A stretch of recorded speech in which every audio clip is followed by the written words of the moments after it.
block. Man of faith.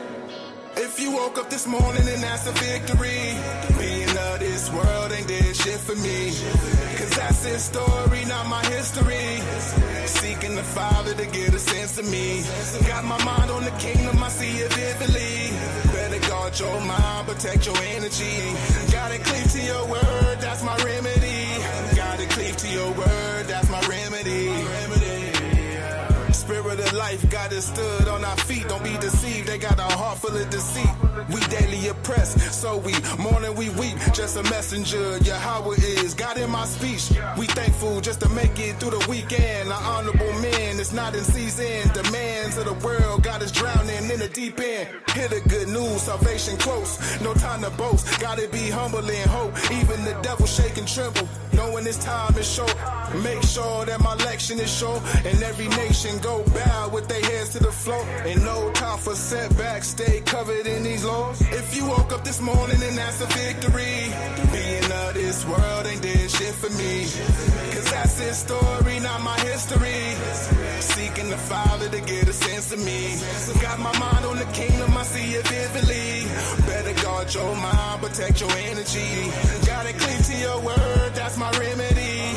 Gotta cleave to your word, that's my remedy. You didn't lose that fight, you got the victory. You taught me to love myself inwardly. My heart stopped, that was a C-section delivery. My memories of you, yeah, I got galleries. Your last days, cherish every moment.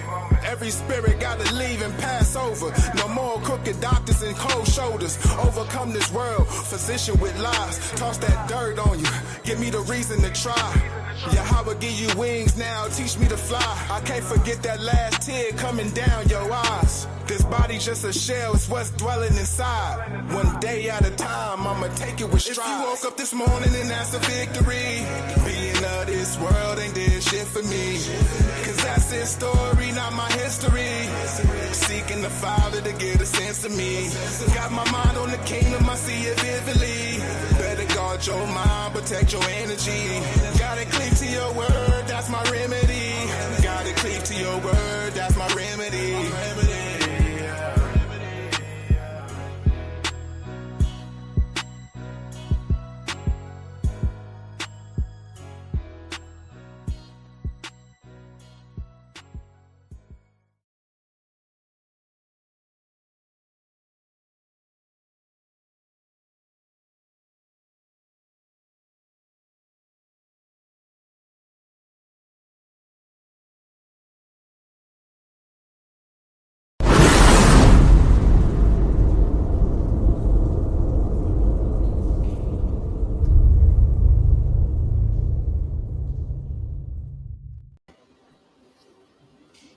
Shalom, shalom, shalom. Shalom, shalom, shalom, family.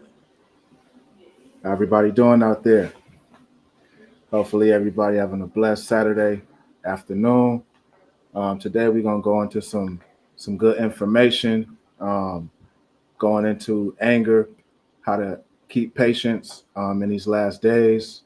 Most definitely it's an important topic, especially with all the chaos going on around us, and having the understanding of how to control your anger, how to control your emotions is very important in these last days, because if you don't do that, that could be your life, that could be your livelihood.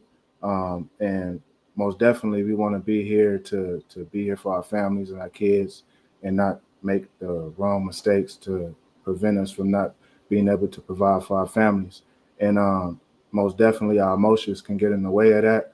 Our way of thinking can get in the way of that. So what we're going to go into tonight is basically anger, patience, right? So how to have patience in a world of anger. We're going to tap into some scriptures. We're going to tap into some information and go from there. I'm going to start off with the definition of anger. If you could read that for me, brother. Salakia, let me get your screen up really quick. Khan.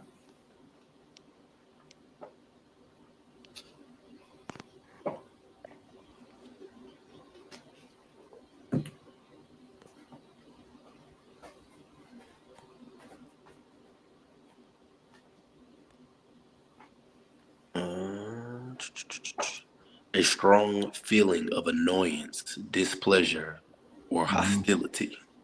Con. So when we go into anger, we understand that anger can be a emotion that can take over our lives. It can take over our ourselves, our minds, and everything like that. And what we got to understand is that in these last days, you're going to be tested. You're going to be tested with your patience. You're going to be tested with your anger. And if you do not know how to control your emotions or your anger, or have the patience to control your anger, you're going to be tossed to and fro in these last days. And it's very important to have that understanding of what you need to stand firm in His truth, stand firm in these last days. So what we're gonna go into now, I got a PowerPoint, a presentation that I'm gonna present to y'all. We're gonna go into some scriptures, most high willing, go into some videos, and just try to paint the picture about having patience and controlling your emotions. All right. So having patience in a world of anger. You can read that first slide for me, brother. Come. Anger can serve both positive and negative purposes when managed effectively. Feelings of anger or frustration typically have minimal adverse effects on your health and relationships. At its core, anger serves as an indicator that something in your surroundings is amiss. It draws your focus and encourages you to take steps to address the issue at hand. However, the way you choose to respond to this anger can significantly impact your overall well-being. If you express your anger inappropriately, it can provoke defensiveness and anger in others, leading to increased blood pressure and the release of stress hormones. This can escalate to violent confrontations. Additionally, you might earn a reputation as an unpredictable individual, making others reluctant to be in your company. So what this is saying is that, anger can cause a lot of different things in your life. It can be harmful to your body. It could be harmful to your spirit, your mind. It can regulate your hormones inside yourself. And we know in the black community, so-called black community, we battle a lot of these conditions when it comes to heart disease, to so on and so on, right? And we understand that, we are the leading cause of this thing. And the reason is because we don't like to deal with certain traumas. We don't like to deal with certain things that we battle. And one thing that we have to understand is we have to get within ourselves and understand that we have to take care of our minds, take care of our bodies. And with that is controlling your emotions, right? And sometimes we hold on to things in life. Sometimes we don't know how to let go. Sometimes we can be on our way to work and we can let something out of our circle of concern that don't really have nothing to do with us affect our day, right? And those things can cause harmful things to our bodies, harmful things to our minds. So we just gonna go into some information of how to get your mind together, how to keep your spirit together, how to not to be so reactive to things around you, but really have the discernment to know like, I don't need to react to certain things, because that could be your life. You could react to somebody reacting to you and he could take your life. You could react to something and you could have some type of stress hormone in your body, or you could have a heart attack that day, right? Because you're not controlling your emotions and knowing how to release those type of emotions to be able to have some type of therapeutic type of lifestyle, right? Where you can heal, right? Having counsels, having somebody to talk to be able to express your interpersonal issues, right? So we just got to learn that we can't hold on to things, and we got to be out here. We can't be out here reckless. You know what I mean? We can't be out here walking on eggshells and being able to, we got to be able to control our emotions. So that's where I'm trying to get to. We'll go to the next slide. Go ahead. You there, Al? Con, can you hear me? Con, I can hear you now. Con. On to the next slide is what I think I heard you say, Con. On to the next slide, Ken. I ain't never seen this word before. Salakia. The role of amygdala. I'm gonna The tell role it. of the say it again. Go ahead, because it's a word tripper. Ka- It's a tongue twister. Go ahead. the role of the amygdala in anger. Con.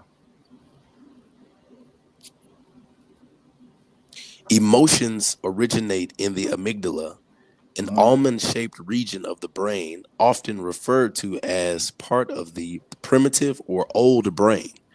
This Mhm. structure plays a critical role in detecting potential threats to our safety and triggers an alarm response when danger is perceived, Con. prompting us to take protective measures.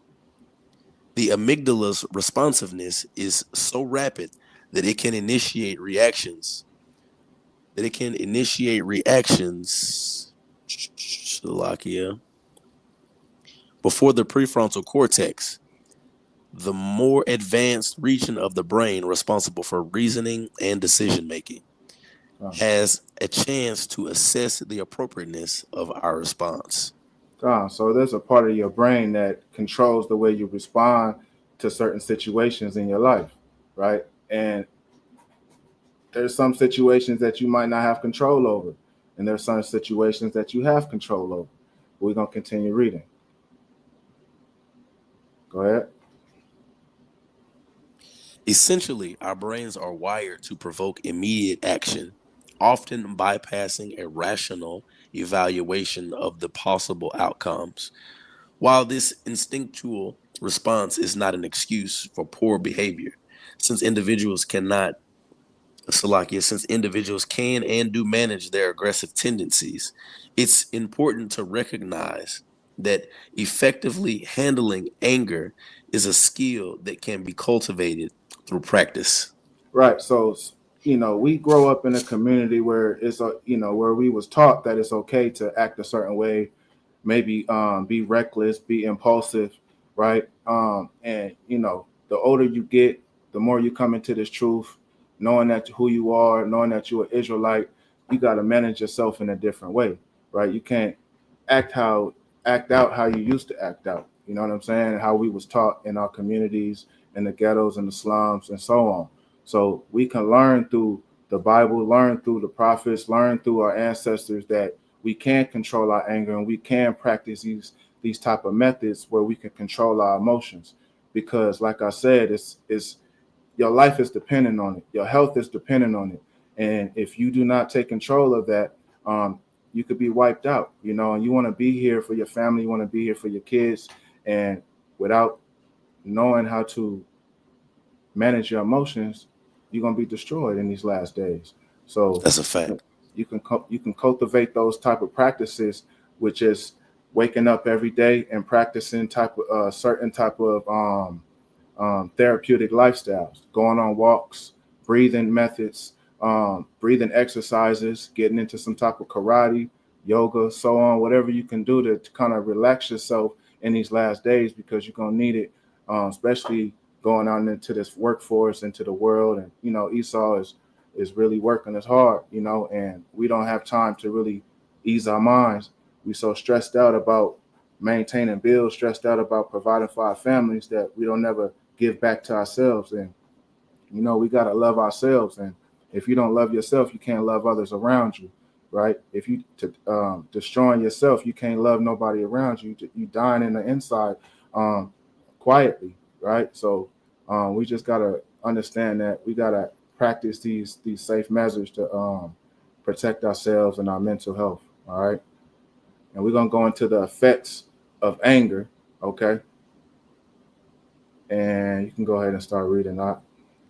So there's certain effects that goes into having anger, right? And we're gonna go into that, and we're gonna go into some stats as far as our community, and the things that's going on in our community and how we are dying out here because of health issues. We see a lot on social media, from rappers to all these celebrities. They're dying out. You can have all the money in the world, but if your health is not together, if your mental is not together, man, it doesn't matter, right? Your health is more important than any type of money, any type of material thing in this world, right? And that's something that our community or social media don't push. They want you to destroy yourself. They want you to be able to be impulsive and chase whatever you see on TV, right? So go ahead. Con. I was over here trying to find a precept I had for you really quick. I'm gonna come back to it, Salaki. I'm gonna come. Bring it out. Hold on. Let me read this first. I'm gonna pull it, Salaki. Point number 1: cardiovascular issues. Chronic anger can lead to increased blood pressure and a higher risk of heart disease. The stress response associated with anger increases heart rate and can lead to arterial, I guess that's the artery, arterial damage over time. Stop right there. I'm gonna go into something real quick. All right.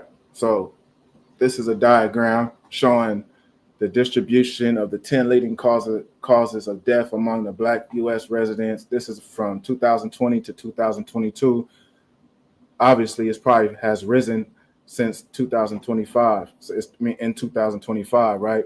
And we look right here. The first one is heart disease. Is the number one threat to the so-called Black man and Black woman in our community, right? And having those stress hormones and having those type of emotions controlling your life and controlling your body, right, can kill you. And that's what's killing us in this last days is heart disease. All right. So I just wanted to bring that out. I'm gonna go back to the slide. Go ahead. So Laki, let me adjust my mic really quick. Give me 10 seconds. Come out.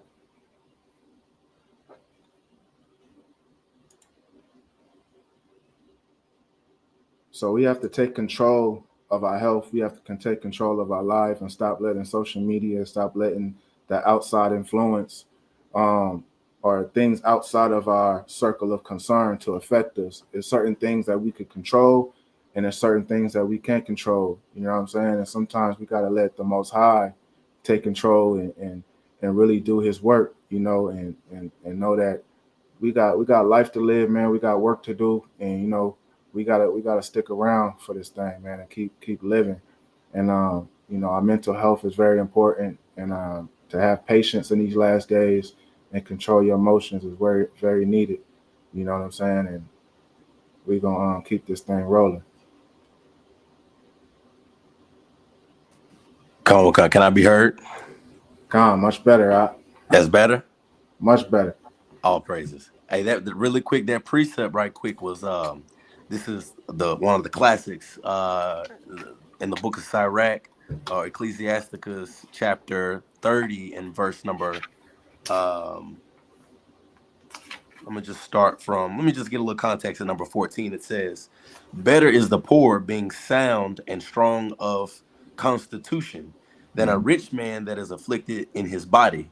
You see that? You see that? Because if you got all the money in the world, you could have all the money in the world, but you can't fix your health. You can't fix your mental health. Money is not going to buy you a good heart.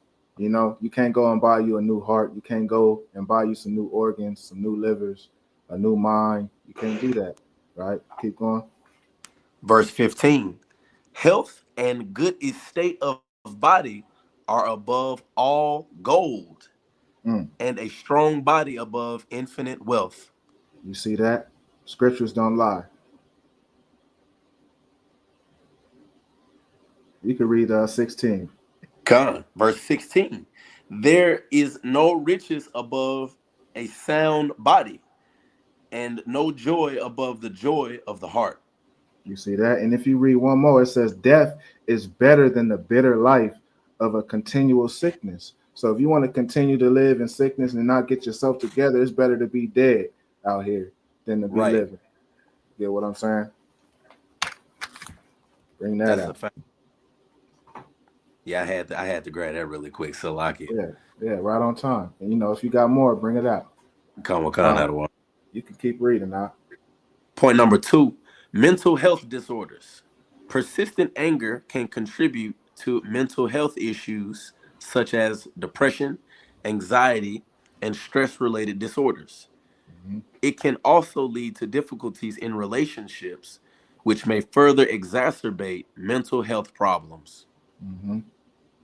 Point 3, immune system suppression. Anger and stress can weaken the immune system, making the body more susceptible to infections and diseases. Mm-hmm. Point 4, digestive problems.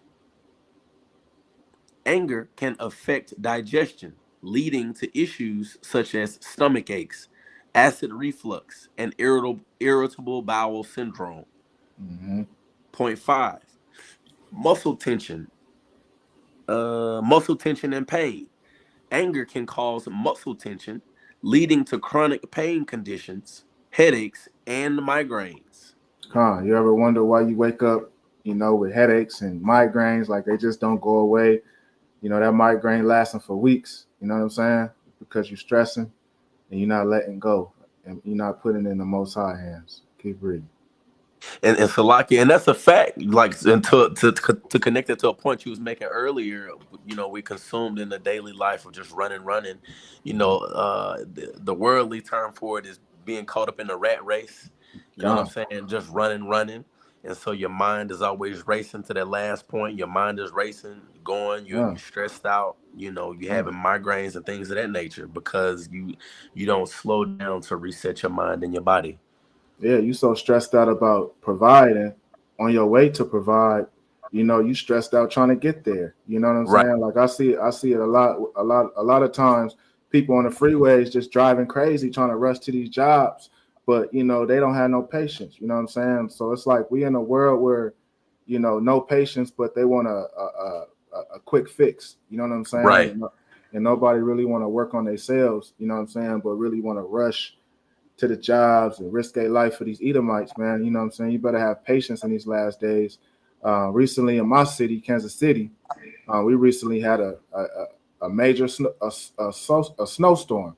You know what I'm saying? And roads was real slick. You know what I'm saying? I got on the road one time to try to take my son to work, and I didn't make it a mile. You know what I'm saying? And you got people in the snow rushing. You know what I'm saying? Sliding, hitting.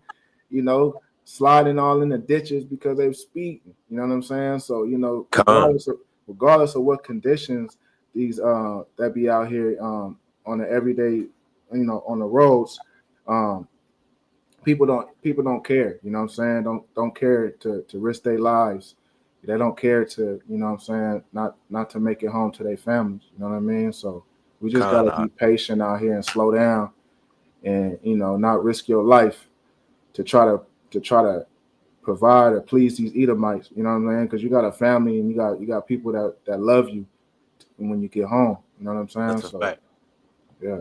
And really quick too, before we go on, the sister in the chat, Ruach Yapa, she said, "This lesson tough. Just buried a loved one yesterday." I'm gonna put it on the screen.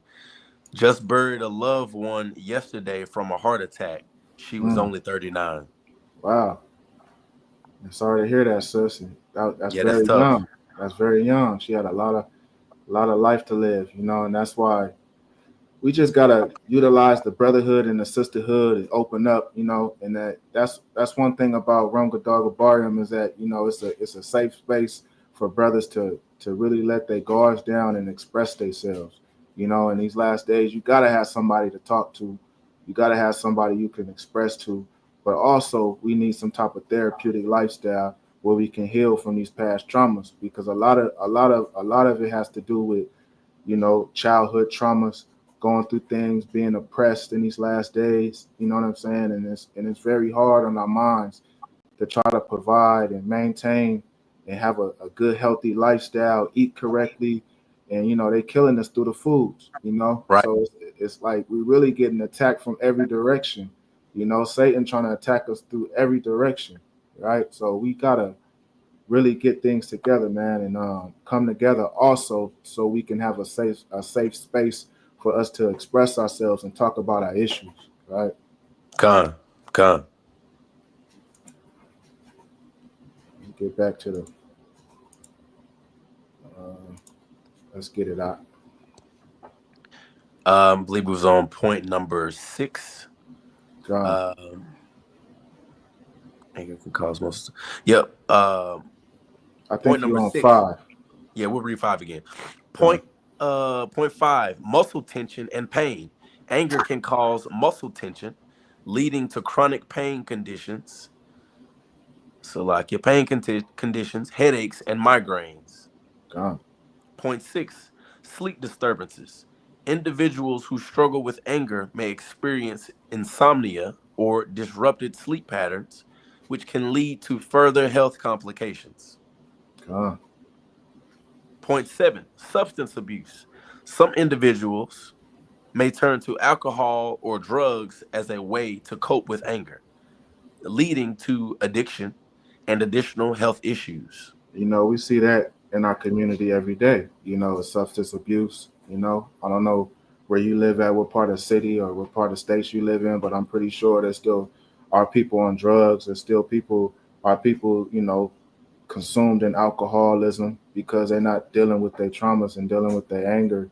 And instead of dealing with their anger, they go and suppress it with, you know, alcohol or drugs. So, you know, that's why we have to be sober minded and ask for help, you know.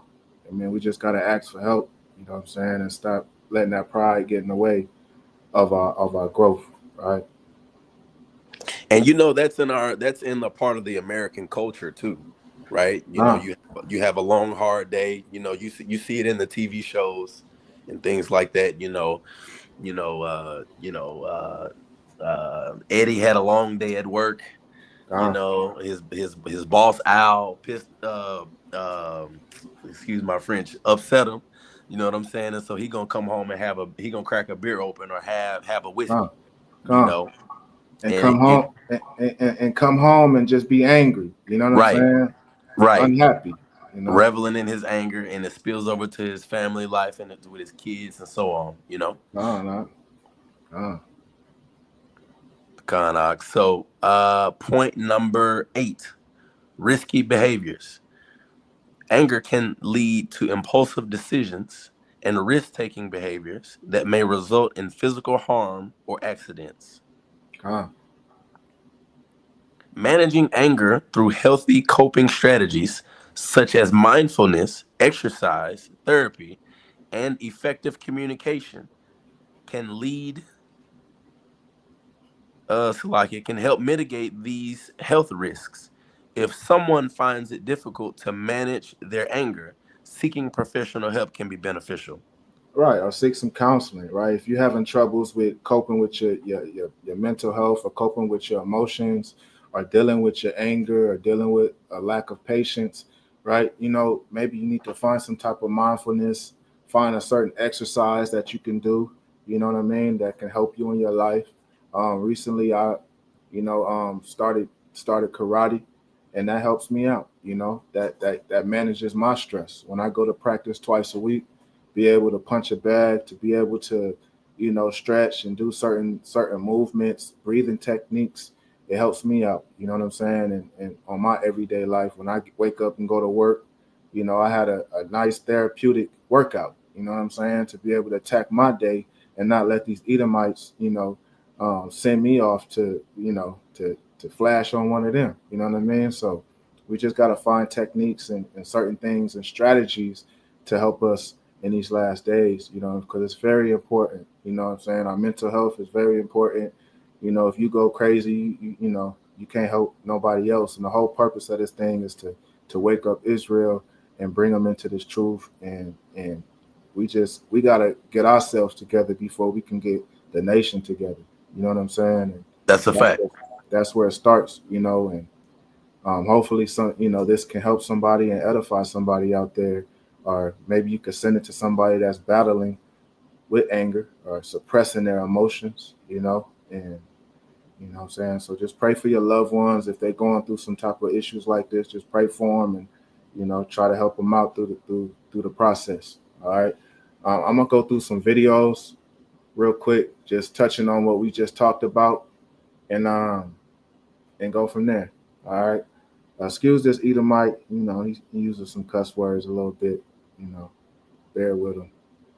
You know, we're going to go in. One bout of anger, like a 2-minute expression of rah, can take 7 hours for your body to recalibrate hormonally and biochemically. 7 fucking hours of high cortisol, 7 hours of fog thinking, 7 hours of an inability for your immune function and your immune system to fight off bacteria, viruses, and other forms of disharmony in the body. You see that? A dispute over curly fries. Slocky. I just want to touch on that real quick. So yeah, we see that it takes 7 hours to get your body back in line again, right? That's a long time to be thrown off. But you ever had a thrown off day where you wake up and you just stressed out, overwhelmed mentally, a little frustrated, and it take a long time for you to just get back on track throughout the day and get focused. That's what's going on with your body, is that your hormones is off balance, and it's fighting against your immune system. So while you stressed out, overwhelmed and frustrated, your immune system is getting attacked by your emotions. So we got to get ourselves together and understand that, while we out here, feeding into our flesh, feeding into our emotions, our immune system is getting attacked by our flesh, right? So it's very scary when you think about it, that when you have these type of emotions, that it can take you out, and really take over your emotions like that, or take over your body. All right. Right.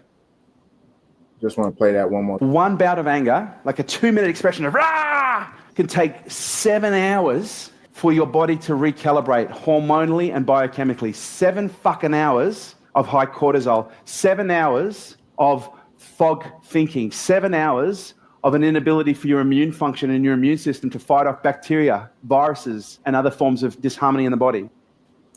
All right. Another video. Up for an adventure? Always. Hey there, welcome to Life Noggin. Have you ever been so angry that you start to relate to those cartoon characters who have steam coming out of their ears? Or maybe you feel like your blood is boiling beneath your skin. Even though you may know what the external cause of your anger is, what's actually going on inside your body when you're angry? That's what we're going to find out. Imagine that you are driving on a freeway and somebody suddenly cuts you off. You will most likely get angry and either honk your horn or possibly give them a not so nice hand gesture. Admit it, we've all done it before. Inside your brain, the amygdala, which responds to outside stimuli, processes the car cutting you off and coordinates the release of neurotransmitters called catecholamines. These cause you to feel a burst of energy, preparing you for physical action. The hormones epinephrine and norepinephrine are also released, increasing your blood pressure. Your heart rate increases and your face may flush as the blood rushes to your extremities. If you have ever seen someone so angry that they turn red as a lobster, this is why. If you want to keep this anger at bay, you'll have to use your prefrontal cortex. You can think of this as the area that controls your judgment. And if you don't use your prefrontal cortex, you may act aggressively towards others. Take Phineas Gage as an example. In 1848, while at work, a tamping iron was shot through his left cheek and exited through the top of his head. Somehow he survived, but his frontal lobe was severely damaged. After his injury, he is said to have been fitful, irreverent, and had the animal passions of a strong man. Perhaps the damage to his frontal lobe destroyed his ability to control his behavior. He was not only a new man, but also one incapable of self-constraint. It's also important to note that constant chronic anger can greatly increase a person's chance of getting a heart disease like high blood pressure or heart attacks. Anger and the heart are very connected. This is because epinephrine and norepinephrine constrict blood vessels, making your heart pump harder. These two hormones also increase the amount of glucose and fatty acids in the blood. The increased levels can lead to damage in artery walls and speed up the process of atherosclerosis. When the fatty plaque builds up in the arteries, it narrows them and decreases the flow of oxygen-rich blood to the body. This can lead to a heart attack, stroke, or death. But fear not, there are healthy ways to control your anger, such as meditation, anger management therapy, exercise, or even just relaxing and doing something fun, like watching a few Life Noggin videos. So tell us, what is one thing that makes you angry, and what do you do to get over that feeling? Make sure you come back every Monday and Thursday for a brand new video. And if you want even more... All right. So we see in that video, right, like I was explaining, that, when you stress, when you have anger, it releases certain hormones in your body that can attack your heart. It can attack your health. It can attack your immune system, right? So it's very scary, but it's an eye opener to all of us, that we have to control our emotions and control our anger, because it's really it's counterproductive. You know what I'm saying? And we have to find methods that can help us and methods that can help us in this everyday life, right? One thing that I try to do, you know what I'm saying, lately is just watch comedy. You know, sometimes you just gotta laugh. You know what I'm saying? Some things ain't meant to be always mad and, you know, angry and frustrated. You know, sometimes you gotta laugh and release some a happy hormone other than an angry hormone. You know what I'm saying? So try to laugh sometimes. Be joyful about what you have in your life. Be grateful, right? And try not to stress and be angry and frustrated in this everyday life that we live in. You know what I'm saying? And I'm going to go to one more video. So before you go to your next video, let me throw this in there if I could, Salaki. So, and I don't know if they'll. So two things. I don't know if they'll harp on this point again, but in the next video. But I picked it up from the first video, and then the second one, it caught my attention for sure about the really how amazing your body, the Most High created your body, that your I guess I don't want to say your biological composition, but the state of your body changes when you're experiencing emotions. Like it's deeper than just, you know, you feel in a certain type of way. Like you're literally releasing hormones.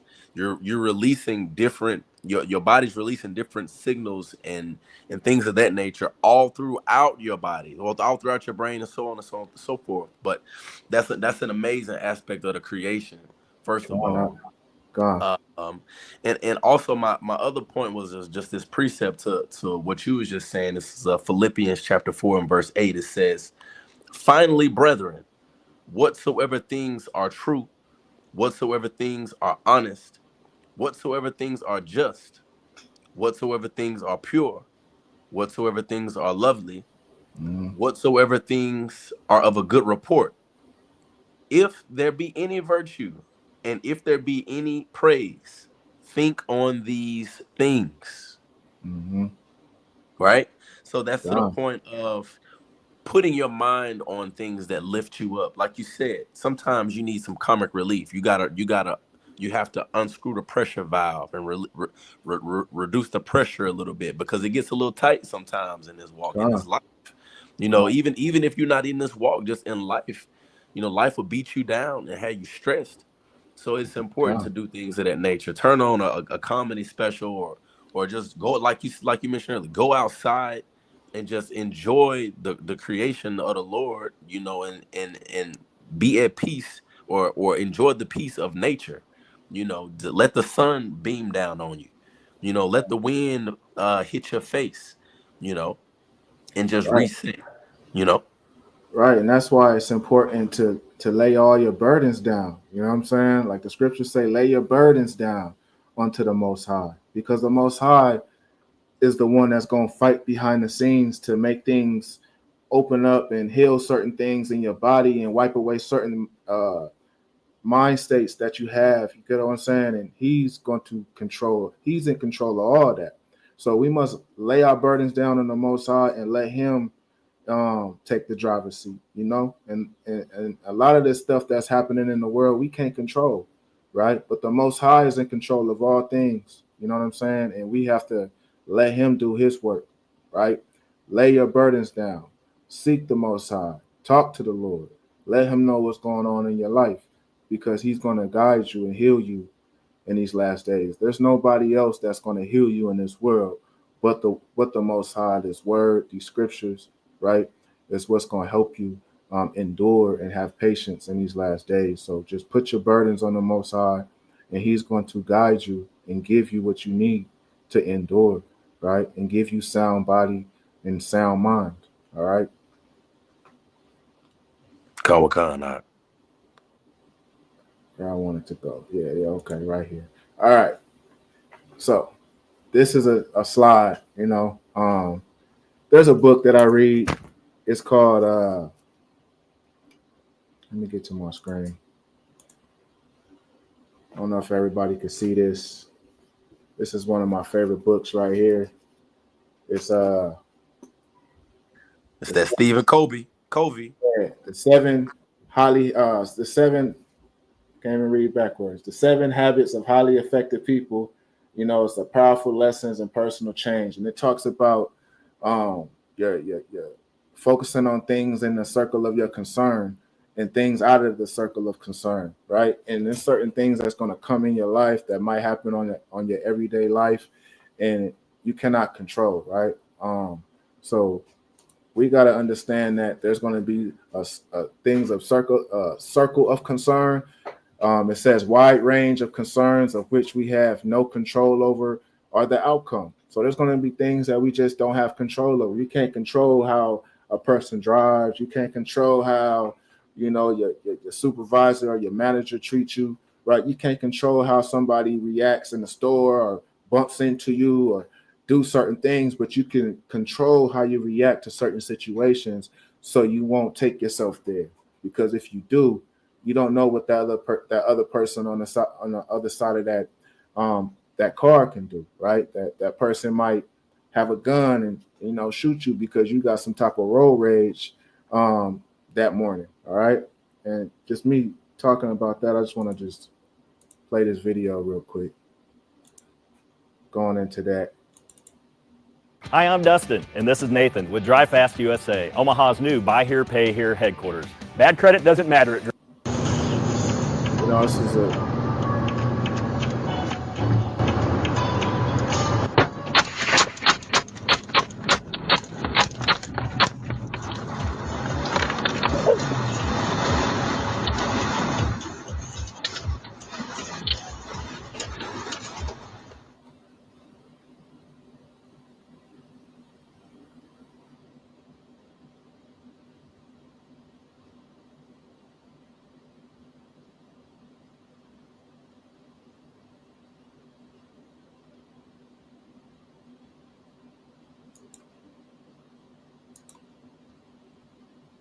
like one more.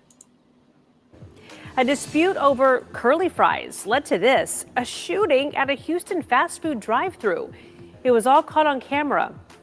Can you imagine? The driver complained his order was missing the fries. Well, you can see an employee toss ice at the customer, then grabs a gun and fires. No one was hurt. I mean, this is insane. Now the driver is suing the restaurant for negligence, and this person was charged with deadly conduct. All right. So we're going to go back to this. So it's certain things that might come into your life that it's out of your control. You know what I'm saying? And you do not know how somebody is thinking when they wake up in the morning. You might wake up on the wrong side of the bed, frustrated, mad, angry about your life, get in that car, get on the road, and have some type of road rage. Well, the other person in the car has some type of road rage and is going through the same stuff you going through. Don't know how to control their emotions, anger, right? Impulsive, might be on a mental health break, about to break mentally, right? And you react in a certain way because you just feel like you just need to react. And that might be your life. That might be your life that at that moment in time, right? So it's certain things that is in the circle of concern, right?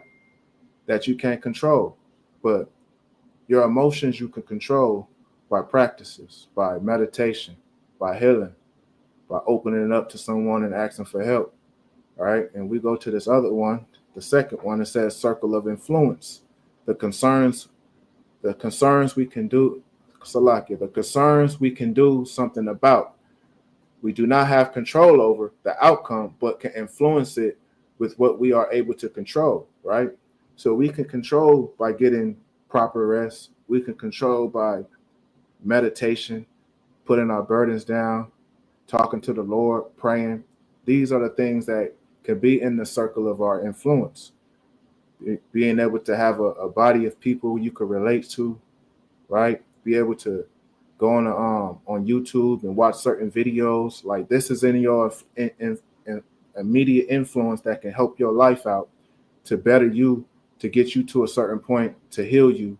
And you have to utilize your tools around you, right? And that's the things that's in the circle of influence. Then this third one is the circle of control.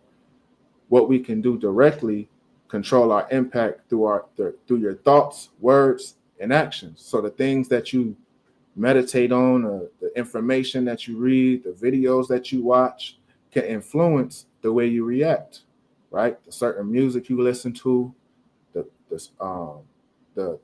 certain crowd that you hang around can influence you to make you think a certain way, right? Or maybe use certain words, or maybe be impulsive, right? So we have to understand that we have to utilize this circle, right? And understand that not all things are meant for us to respond to. You know what I'm saying? It's not meant for us to react to, right? And we gotta be not so reactional, but really have patience within ourselves and our spirits, and know when to speak, know when to react, know when to protect, and know when to kill if we have to. But we got to understand and have the discernment to know when to utilize these characteristics. All right. I'm going to go back to the slide.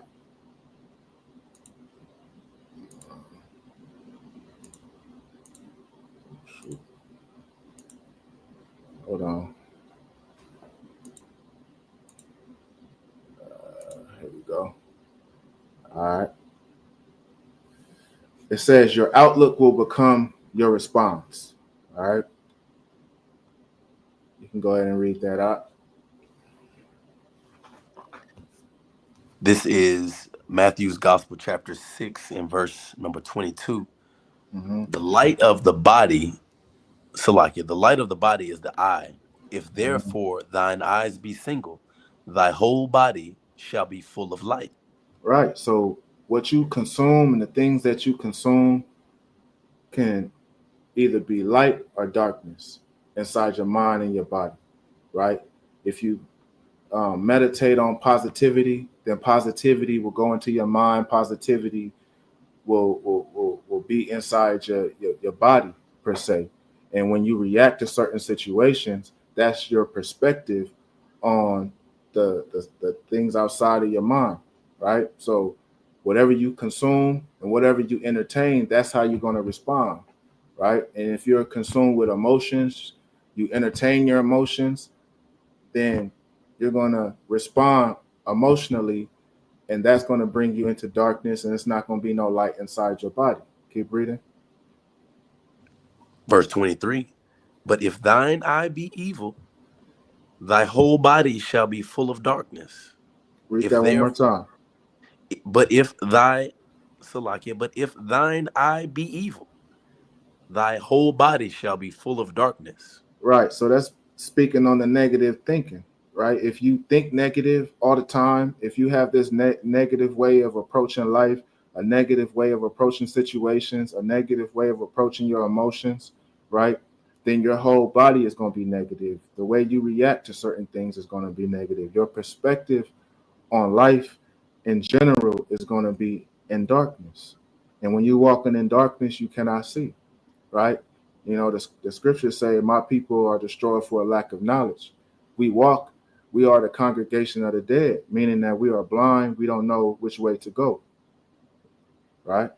Keep reading. If therefore the light that is in thee be darkness, how great is that darkness? He's asking you a question. How great is that darkness? That darkness is great because it's consuming you, right? So we have to keep our mind focused on the light, the word, positivity, things that help you in life, things that help you get to a certain level in life, right? Keep reading.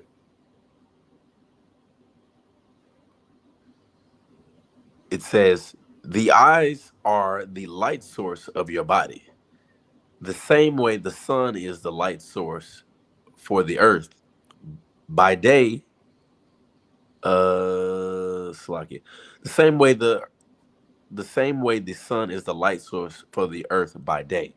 Your outlook on life becomes dark because based on what you see and entertain in your mind.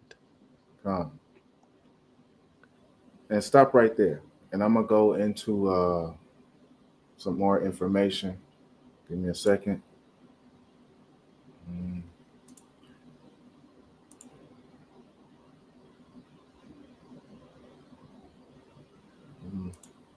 1 second.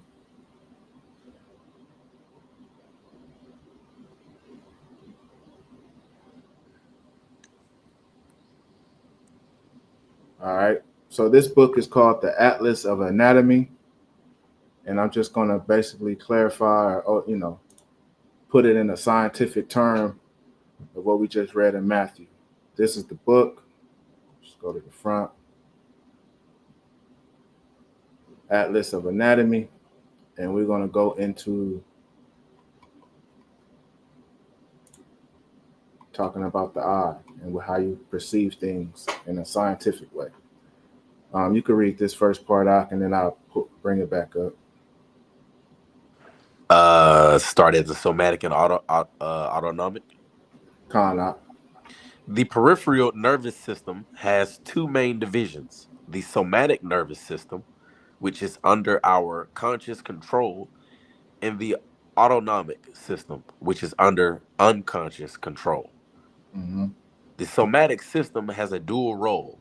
First, it collects information about the outside world from sensory organs, such as the eyes, which contain special receptor cells. Signals from these receptors are then carried toward the central nervous system in the central nerve fibers. Second, it transmits signals through motor fibers from the central nervous system to the skeletal muscles, thus initiating movement. Khan, you can stop right there. So what it's saying is, get back to the screen. So what it's saying is that basically what it was saying in Matthew, like anything that you see, is going to control your response. So whatever you see, whatever you look upon, whatever you entertain, whatever you,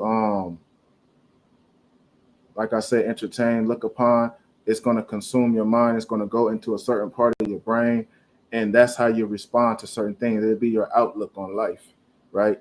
And that's why you see a lot in our community where our people don't really have the proper outlook on life. All they know is death, because that's how they see life. That's how they see themselves. They don't see themselves as kings. They don't see themselves as kings and priests of the Bible. They don't even see themselves in the Bible. They just look at the Bible like it's a white man's book. But, that's their outlook on life, right? So if you can change the way you think about yourself, you could change the way you think, and you could change the way you respond to certain situations, all right? So that's what I was trying to convey right there, is basically whatever you entertain and how you think of the way you think of life is how you're going to respond out here in these streets. All right. So you got to think positive. You got to think positive on your life. You got to think positive on the where you're trying to go. Right. You got to believe in yourself, and you got to control your emotions and control the way you respond out here in these last days. All right. And you can read Romans 12:2. It's the book of Romans, chapter 12, and verse number 2.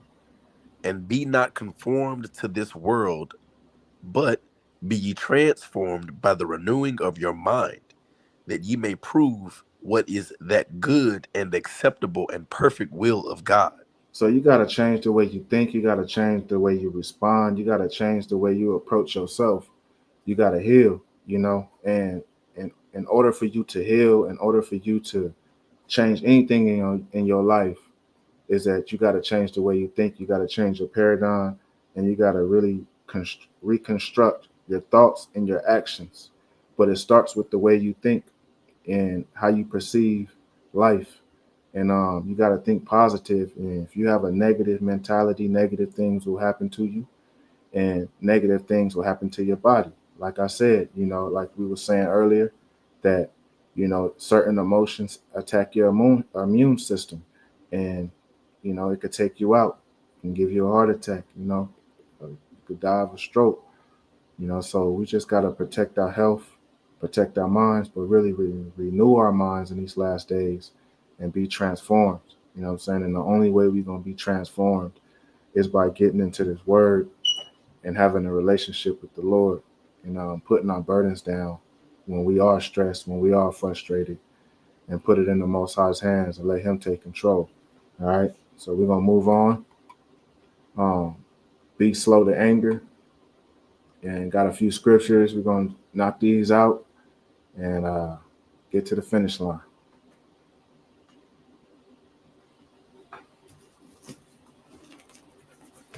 Khan, let me get ready to swing the sword really quickly. Come on out.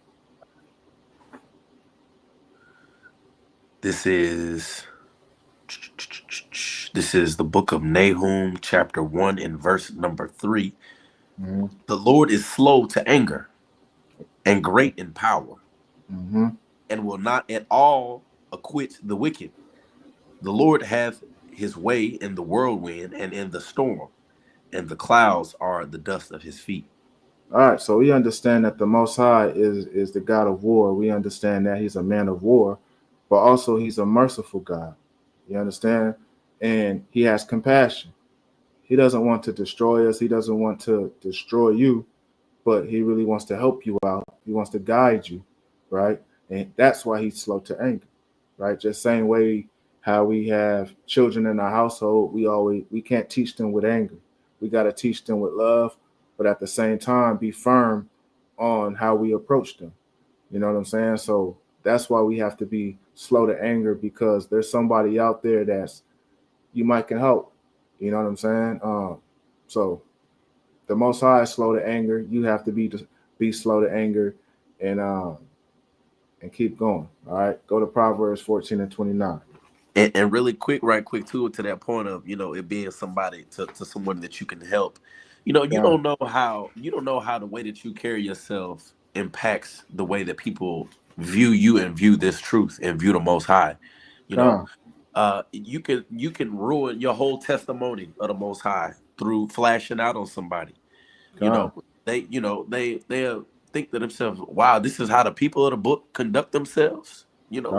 They just flash out and they just act off of how they feel. That doesn't sound godly. And another thing is, you don't know who you entertaining when you are frustrated or angry at. That's a fact. It could be a test. Give me Hebrews chapter 13 and verse 2 real quick, God. Just real quick. Talakia, you say Hebrews, what is 13 and 2. It's the book of Hebrews chapter 13 and verse 2. It says, be not forgetful to entertain strangers, for thereby some have entertained angels unawares. You see that? So you don't know if that's an angel. You don't know that man that you arguing with could be arguing with you just to see if you are faithful to the Lord. See if you can control your emotions. See if you are ready in these last days, right? So you have to be cautious of who you arguing with and not pick a fight with just anybody. Like I said, there's a time for everything. There's a time to argue. There's a time to protect. There's a time to heal. There's a time to love. And we're going to go into that in a minute. But you got to be careful of who you trying to argue with and pick a fight with. And maybe that can be an angel, right? So, put that in your mind as well.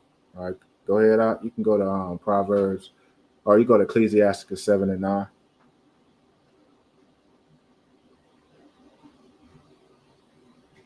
This is Proverbs chapter 14 and verse number 29. He that is slow to wrath is of great understanding, but he that is hasty of spirit exalteth folly. Playing upon tables, right? Keep your spirit in line. Don't be hasty to react. Don't be quick to react to certain situations, right? The ones that's quick to react to certain things or certain situations, the ones that get destroyed in these last days. You know what I'm saying? You react to somebody cutting you off, behind that tent, he might have a pistol ready to shoot out the window. You know what I'm saying? So don't be quick to respond, but slow to, be slow to react. All right. Go ahead, up. This It's the book of Ecclesiastes, chapter 7, or Salaki. Did you want me to go ahead on Proverbs or Ecclesiastes? You go to Proverbs. Oh, Salaki. Let me get back there. Proverbs 14 and verse number 29. It says, he that is slow to wrath is full of great understanding, but he that is hasty of spirit exalteth folly. God. So you cannot be hasty. Be quick to respond, right? Don't let your spirit and your flesh take over your mind, right? But control your spirit, control your, battle the flesh. We're gonna battle the flesh until we leave this place, right? But we have to take control of our minds and our emotions, and don't let the flesh win. Don't let your emotions win. Don't let the anger win, right? But resist that temptation and lean on the Lord. Okay, you can go to the next one. It's the book of Ecclesiastes, chapter 7 and verse number 9. Be not hasty in spirit to be angry, for anger resisteth in the bosom of fools. Right. Don't be quick to be angry, because there's always somebody that's just that's anger is just dwelling inside of them, basically resting in the bosom of fools. It's just dwelling inside of you, ready to just erupt. You know what I'm saying? And the ones that's just holding on to that anger is the ones that's quick to respond to certain situations, quick to respond to anybody that's trying to test them. But a lot of things don't need to be responded to, but really, like, you got to ignore certain things in these last days, and really protect your life. Like I said, your life is on the line, your health is on the line, and you got to protect that. So don't be quick to respond, and don't let that anger rest inside of you, because there's going to be a time where it's going to erupt inside. It's going to erupt, and you're going to respond in the wrong way, and it's going to destroy your life. All it takes is 3.5 seconds to destroy your life and end up in prison doing life because you was, hasty in the spirit. All right. Keep reading. So, Salakia, it's a brilliant Louisiana poet that said, you have to be careful not to let people trick you out of your position, right? Ooh. And you could easily do that through falling victim to your own emotions, right? So to on that point, do you have James 1 in here? I think so, but go ahead, bring it out. So look, let me not jump the gun, Salaki. Nah, bring it out. So I was just gonna pull. You made me think of James 1, 19. It says, "Wherefore, my beloved brethren, let every man be swift to hear, slow to speak, slow to wrath." That's not just. He didn't say slow to be angry, slow to be upset. He said slow to wrath, and that wrath, that's what will cause you to get into the altercation. The wrath will cause you to throw your life away in 3.5 seconds, right? And then he goes on to verse 20 to say, "For the wrath of man worketh not the righteousness of God." Meaning you can't execute the justice or the wrath of the Most High out of your own wrath. Your wrath is not good enough. It's not pure enough. It's not righteous enough, because truth be told, you off too. You off too. So you got to let the Most High. Vengeance is mine, saith the Lord. Right? And that's a perfect, a perfect precept, is because it's certain things that's going to happen in your life that you got to let the Most High do the vengeance. You know what I'm saying? You got to have a discernment to say, you know what, it's a saying to say God don't like ugly. You know what I'm saying? And you're gonna be judged for out here acting a fool. You know what I'm saying? Treating people wrongly. You know what I'm saying? And being angry, but most definitely your words can get you in the worst of situations. You know what I'm saying? Your words can get you killed out here if you're talking to the wrong person. That's a fact. Yeah. And we're gonna get there too. But beautiful precept. All praises. You can go to the next scripture real quick. We're just gonna breeze through these. This is Proverbs chapter 25 and verse number 28. He that hath no rule over his own spirit is like a city that is broken down and without walls. Right. You just don't have no boundaries. You know what I'm saying? You don't have no set boundaries. You just your walls is all broken down, and you don't have no structure in your life. You understand? And you just, anything can come and knock those walls down. Anybody can come and, like my brother said, knock you off your pivot. You know what I'm saying? Trick you out your position, right? Because you have no walls. They're all broken down because your spirit is not right. Your spirit is not in line with the Most High. All right. Next precept. And really quick, Salakia, a little more on that tricking you out of your position thing. You just made me think, some people are actually sent to trick you out your position, right? If they know you, if they know your triggers, they know your pressure points, they see you coming up. Let me see what I can do to get bro to fall off, right? And so they gonna do X, Y, and Z because they know that it affects your boiling point. They know that it's gonna cause you to go left when you shouldn't be going to the left or to the right. You should be going straight on the straight and narrow path, right? So con on that. Yeah, even just in the fighting world, like, you can't fight being emotional. That's why they say you gotta be calm. You gotta be calm. Like, if you was just rah-rah, just angry, you know what I'm saying, yelling, like we see in the hood, you know what I'm saying? You can't be like that because that can get you killed as well. You got to be calm in certain situations. You know what I'm saying? You got to be poised when you fight against the devil, when you fight against this wicked world. You know what I'm saying? Because if you so emotional out here, it's going to take you out. You know what I'm saying? The ones that are emotional fighters is the ones that get beat. The ones that are calm, poised, right, know how to observe the situation is the ones that's going to fight for another day. You know what I'm saying? Like they said in Friday. You know what I mean? Live to see another day. You win some, you lose some, but you live. You live to fight another day. Real talk. All right, you go to the next one now. This is the book of Galatians, chapter 5 and verse number 16. This I say then, walk in the spirit, and ye shall not fulfill the lust of the flesh. For the flesh lusteth against the spirit, and the spirit against the flesh. And these are contrary one to the other, so that ye cannot do the things that ye would. There's a war going on inside of you. Your spirit and your flesh is fighting against each other every day. That's why it says in the scriptures that you have to die daily. That means you have to renew your mind.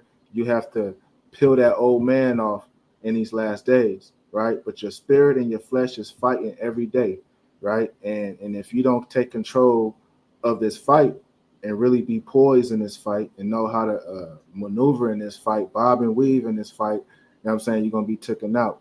And your flesh is going to take you out. But your spirit is more powerful than your flesh because your spirit is guided by the Most High. Your flesh is just flesh. You know what I'm saying? It's just a material that's going to die out. You know what I'm saying? It's dying daily, to be honest with you. You know what I'm saying? Every day we wake up, we get older. Every day we wake up, our body is deteriorating. You know what I'm saying? That's why we have to stay in the spirit, because the spirit is what's going to guide us to the next level in life in this thing. You know what I'm saying? It's our spirit that's going to make it to the kingdom. You know what I'm saying? And we're going to be given new bodies and new flesh. This flesh don't matter. You know what I'm saying? It's just a body. It's a vessel. You know what I'm saying? For our spirit. All right. Go ahead to the next scripture. That's a fact. This is the Gospel of John, chapter 6 and verse 63. It is the spirit that quickeneth, the flesh profiteth nothing. The words that I speak unto you, they are spirit and they are life. So that's why we have to stay in this word. The more we read, the more we meditate on the scriptures. The scriptures say, meditate on my word day and night, right? when you meditate on that word, meditate on them scriptures, I find myself, one thing that I do is if I don't be consumed in the word, if I don't be consumed with watching positivity videos, watching positive podcasts, you know what I'm saying, just consuming my mind in positivity, you will find yourself drifting. You know what I'm saying? Find yourself frustrated, find yourself getting off the mission. You know what I'm saying? So I just find myself just focusing on the Lord at all times, right? And when you focus on the Lord, it's something in it. It's a power in it, and like it said, it's the spirit that quickeneth. It makes you want to rise up and challenge. It makes you want to rise up and fight against the wicked doers of this world. You get what I'm saying? So we just got to continue to stay in the spirit, but meditate in that word, because that's a form of therapy. You know what I'm saying? We've been given the most powerfulest book on the planet. You know what I'm saying? And it was given to our forefathers. And within these precepts and these scriptures is power in it. You know what I'm saying? There's power in these Bibles that we have in our houses. Like we holding on to a major power, and we don't even know how powerful these Bibles that we hold, this apocrypha that we have, these precepts that we hold on to. You know what I'm saying? It's something in the word it has life in it. You know what I'm saying? And if you don't want to be out here dead, destroyed, then you must consume yourself in the word every day, at all times, and stay away from negativity, and your perception on life will change. All right. You go to the next precept. Hey, Khan, if I could bring this out really quick on that point. 2 Corinthians chapter 10 and verse number 4, it says, "For the weapons of our warfare are not carnal, but mighty through God to the pulling down of strongholds." Sometimes your anger and your emotions can be a stronghold, right? They can hold you victim and hold you hostage. They can hold you shackled in chains and in bondage to where you are literally enslaved through the spirit of anger, right? Wow. God. And then it goes on in verse 5, it says, "Casting down imaginations and every high thing that exalteth itself against the knowledge of God." This is really the part that I wanted right here. God. "And bringing into captivity every thought to the Salakia, and bringing into captivity every thought to the obedience of Christ." Right? God.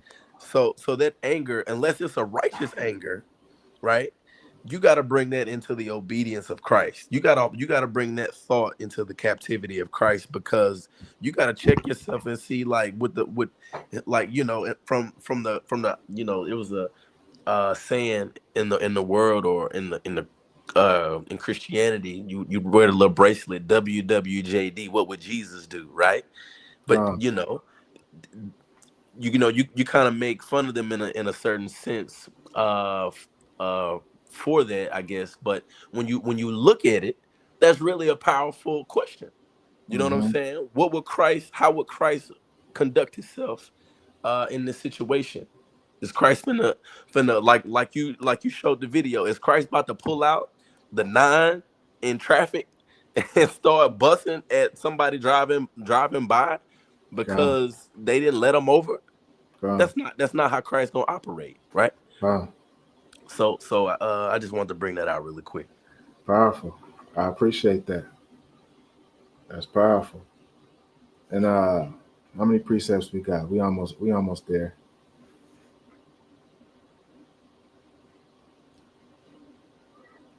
You can read Psalms 37 and Proverbs 15 and go to the next slide. Come. This is the book of Psalm, chapter 37, and verse number 8. It says, "Cease from anger and forsake wrath. Fret not thyself in any wise to do evil." Right. Just don't consume yourself in the anger.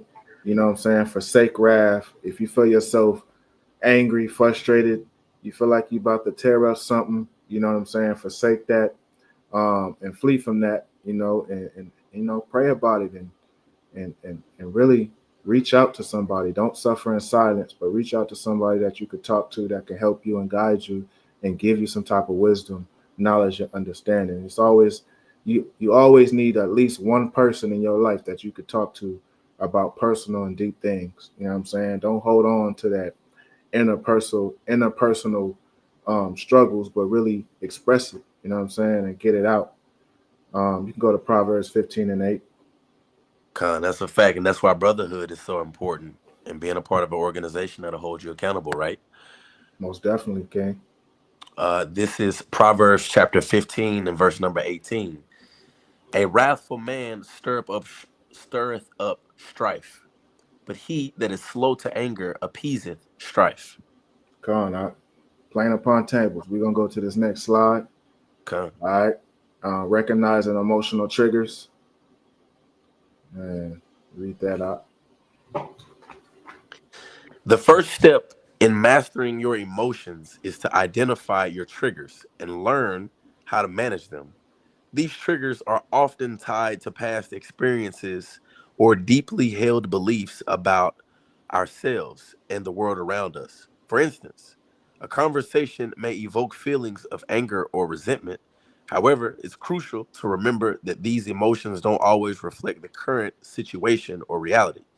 They are more like remnants of previous experiences.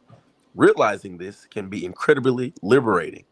It allows you to see that your reactions may stem from memories or fears rather than the present moment. Understanding your emotional triggers isn't about blaming others. It's about gaining clarity into your emotional landscape. By recognizing what provokes you, you can take charge of your reactions. This empowers you to choose how to respond to your triggers instead of being controlled by them. Ultimately, it is essential to recognize your default emotional responses to navigate through these situations effectively. Come on, playing upon tables. If you don't recognize your triggers, you don't recognize what the things that push your buttons, then you can't change your emotions. You can't change the way you respond. So we have to identify our triggers, right? And once we identify those triggers, then we can fix those triggers, and then we can fix how we respond when certain situations arise in our lives, right? So, and like I said, it could be very liberating once you identify those triggers. That means you have to examine yourself and really look deep within inside yourself, because that comes with healing, and a lot of these triggers could be from past traumas. It could be from childhood. It can be from certain things that happened in your past. And if you don't recognize those things and you don't heal from those traumas, you don't heal from past anger or resentment, then it can consume your life. So identify your triggers, basically stay away from those triggers, right? And get it out your life. You know what I'm saying? And once you get those triggers out your life, then you can move better, and you can respond better, right? And you can be a help to another person. But if you don't identify those triggers, you're just going to continue to stay in the same place. And like we read in Romans 12:2, you have to renew your mind. And with renewing your mind is identifying your triggers and understanding what's your buttons and understanding what's your triggers. So we're going to keep moving forward unless you got something to say on that. Yeah, I was just gonna say, to the point, is really just a matter of you taking control. You take control of your situation and yourself, and not being mastered by your emotions, but mastering your emotions. Right. And when you do that, just like the excerpt just said, it's liberating for you. You're literally freeing yourself from yourself. So that's an important thing. When you pay attention to the behavior of children, they are, especially when they're in the toddler stage, they're learning how to experience emotions. They're feeling everything raw and without control. But as the parent, you give them control. You instill the discipline in them, God. And that's funny. Some of us, we don't master that as well as we should when we're children. So we have to deal with it while we're teenagers and adults, God. or sometimes we never get it, God. So, taking that control is tremendous to living a more effective life and a more life in the spirit, right? And like you said, we must liberate ourselves and free ourselves from mental incarceration. So a lot of us is in jail in the minds. We are imprisoned in the minds, imprisoned to our emotions, imprisoned to our lusts, imprisoned to the things that the devil, his devices. You know what I'm saying? So we have to break free from those things, break free and break these chains and liberate ourselves. You know what I'm saying? Because it's a whole nation of people that need to be liberated. But we have to liberate ourselves before we could liberate our nation. You know what I'm saying? And restore our people back to life. You know what I'm saying? So that's facts. Yeah, that's powerful. We're going to go to the next slide. Righteous anger. So there's an anger that is righteous, but it depends on how you utilize it, right? So we're going to go into righteous anger and then keep this thing moving. Kawakan, this is the book of Nehemiah, chapter 5 and verse number 5. Mm-hmm. Yet now our flesh is as the flesh of our brethren, our children as their children, and lo, we bring into bondage our sons and our daughters to be servants. Mm-hmm. Some of our daughters are brought unto bondage already. Neither is it in our power to redeem them, for other men have our lands and vineyards. Verse 6, and I was very angry when I heard their cry, and these words. God. So Nehemiah is seeing the destruction of his people. He's looking around and seeing that, his people is getting killed, destroyed, murdered, slaughtered, laid in the streets, not being buried, right? And, we see that today, you know what I'm saying? Like I was watching a video in California, it's the homelessness is horrible out there. You know what I'm saying? Seeing our people destroyed on drugs, don't have a place to stay. They building basically hotel rooms on the streets. You know what I'm saying? Fire pits in the middle of the street. Salakia. They call them tent cities. Tent cities. You know what I'm saying? And I just was peeping it out. And when I went back home to San Diego, California, it was just crazy to see all the homelessness and just how bad it was. And that made me upset. It made me upset to see my people in that type of condition. It makes me upset to see how, see a sister get murdered on TV, you know what I'm saying? Because, the police is in her home and they shoot her and she dies. You get what I'm saying? That makes me upset to see a brother, seeing our brothers still getting hung. There's some of our people still getting hung. You know what I'm saying? Found hung on trees and stuff. So, there's certain type of anger that's okay to have. You know what I mean? Like you have to be bad about this world, this country, this government, this system. You know what I'm saying? And that's the reason why we standing up firm and trying to fight against this oppression. You know what I'm saying? And that's a righteous anger.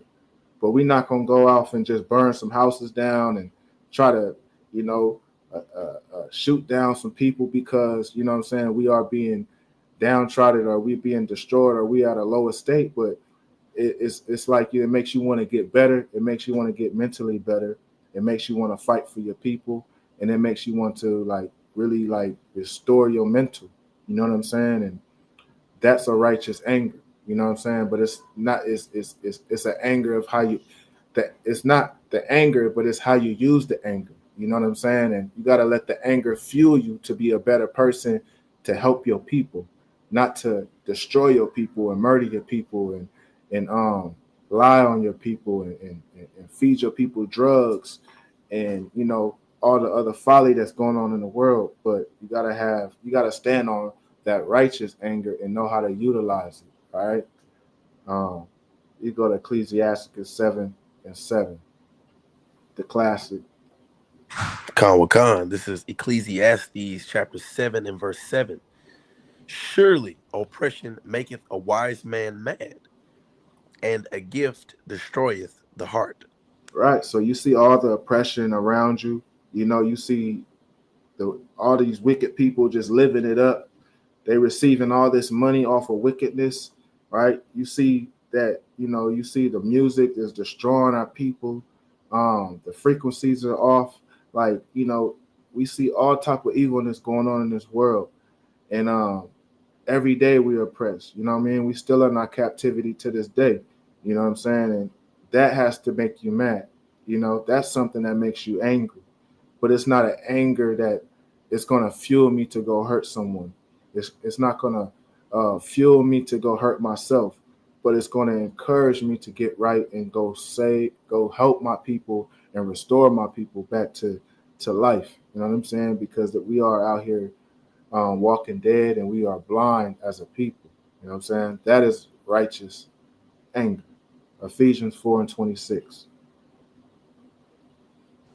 It's the book of Ephesians chapter 4 and verse number 26. Be ye angry and sin not. Let not the sun go down upon your wrath. God. You see that? So we got to understand that, we could be angry, but don't sin. What does it mean not to sin? Not to react and do something that could be harmful to yourself, harmful to your spirit, harmful to your walk, harmful to the ministry, harmful to your brothers or your sisters, your family, your children. Like, just don't sin. But you can have that anger, you know what I'm saying? But just let it fuel you for the better. Let it fuel you for the cause, you know what I'm saying? But not to destroy your people, not to destroy yourself. And don't let the sun go down with that anger. Look yourself in the mirror, and really have a talk with yourself. You know what I'm saying? If there's a problem that you have with a brother or a sister or with yourself, just, handle it that day, handle it in the moment, and don't let it carry over to the next day, because tomorrow is not promised, you know what I'm saying? But that moment is, you know what I'm saying? So you have to, utilize the time that you have, because you can go to sleep and, the Most High can, take you up out of here because you got this resentment within you that you just cannot release. You know what I'm saying? And that could be your last time expressing your feelings or expressing how you feel, you know what I'm saying, to your loved one or whoever you was having that argument with, you know what I'm saying, or whoever you was angry with, So if you have a problem with somebody, just handle it at the moment. Don't wait. Don't let it harbor inside of you. Don't let it rest in your bosom and turn it to wrath. You know what I'm saying? Because you might not have an opportunity to change that or to express yourself. All right. You can go to Zechariah 11:4 and keep it moving. Yep, this is the book of Zechariah, chapter 11 and verse number 4. Mm-hmm. Thus said the Lord, my God, feed the flock of the slaughter. Mm-hmm. Verse 5, whose possessors slay them and hold themselves not guilty. Mm-hmm. They say that, Salakia, and they say that sell them say, blessed be the Lord, for I am rich. Right. And their own shepherds pity them not. Right. It's okay to be angry that our own people, Salakia, our own people don't care about us. They bribe us, they take our money, that's something that you could be upset about. You know what I'm saying? Seeing our people get destroyed, seeing, police officers get off for killing our people, and, they're not getting held responsible for the crimes that they committed. You know what I mean? We've seen that in the past, where they don't get hold accountable for their actions. All right. And, we could keep it moving, but just trying to convey that there's a righteous anger. All right. Psalms 7:11. Khan, this is Psalm chapter 7 and verse number 11. God judgeth the righteous, and God is angry with the wicked every day. Every day. So it's okay to be angry, but the Most High is going to judge this place. The Most High is going to judge the wicked people, the wicked doers of this earth.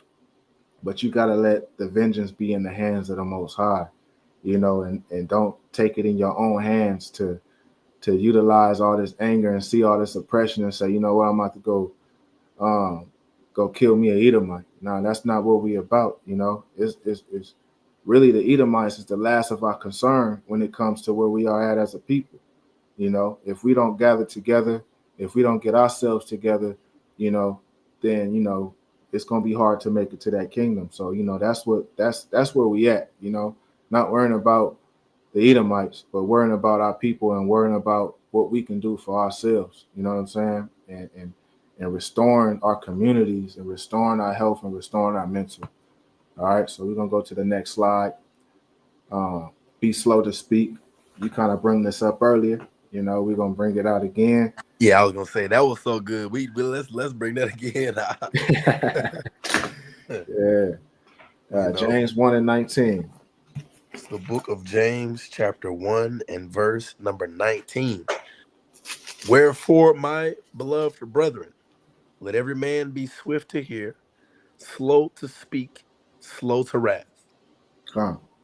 So we have to be swift to hear and slow to speak.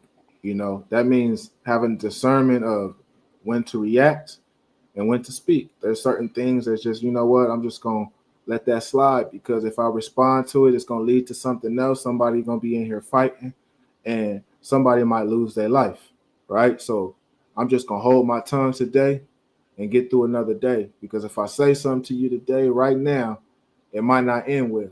And I know it won't end well if I say something, because I know how you are and I know how I can be and who I used to be, right? So you just got to hold your tongue sometimes and just let, and be patient, all right? And we're going to get with that, we're going to get with that patient in a minute. And for the wrath of a man worketh not the righteousness of God. So, that wrath will destroy you. That wrath will put you in prison. That wrath will have you doing life. And that wrath will get you killed out here. So just be mindful how you use your emotions. Proverbs 21 and 23. It's the book of Proverbs, chapter 21 and verse 23. Whoso keepeth his mouth and his tongue keepeth his soul from troubles. So certain things that you respond to will have you in certain situations, So it's not all things is meant for you to respond to, and if you respond to the wrong person, it could be your life, it could be your livelihood. You know what I'm saying? So you just gotta know when to speak and know when to react in certain situations. You know what I'm saying? Because it could put you in more trouble and destroy your life. All right. You can go to the next scripture. This is the book of Ecclesiasticus, or Sirach, chapter 19, verse 11. A fool travaileth with a word, as a woman in labor of a child. Mm-hmm. As an arrow as an arrow that sticketh in a man's thigh, so is a word within a fool's belly.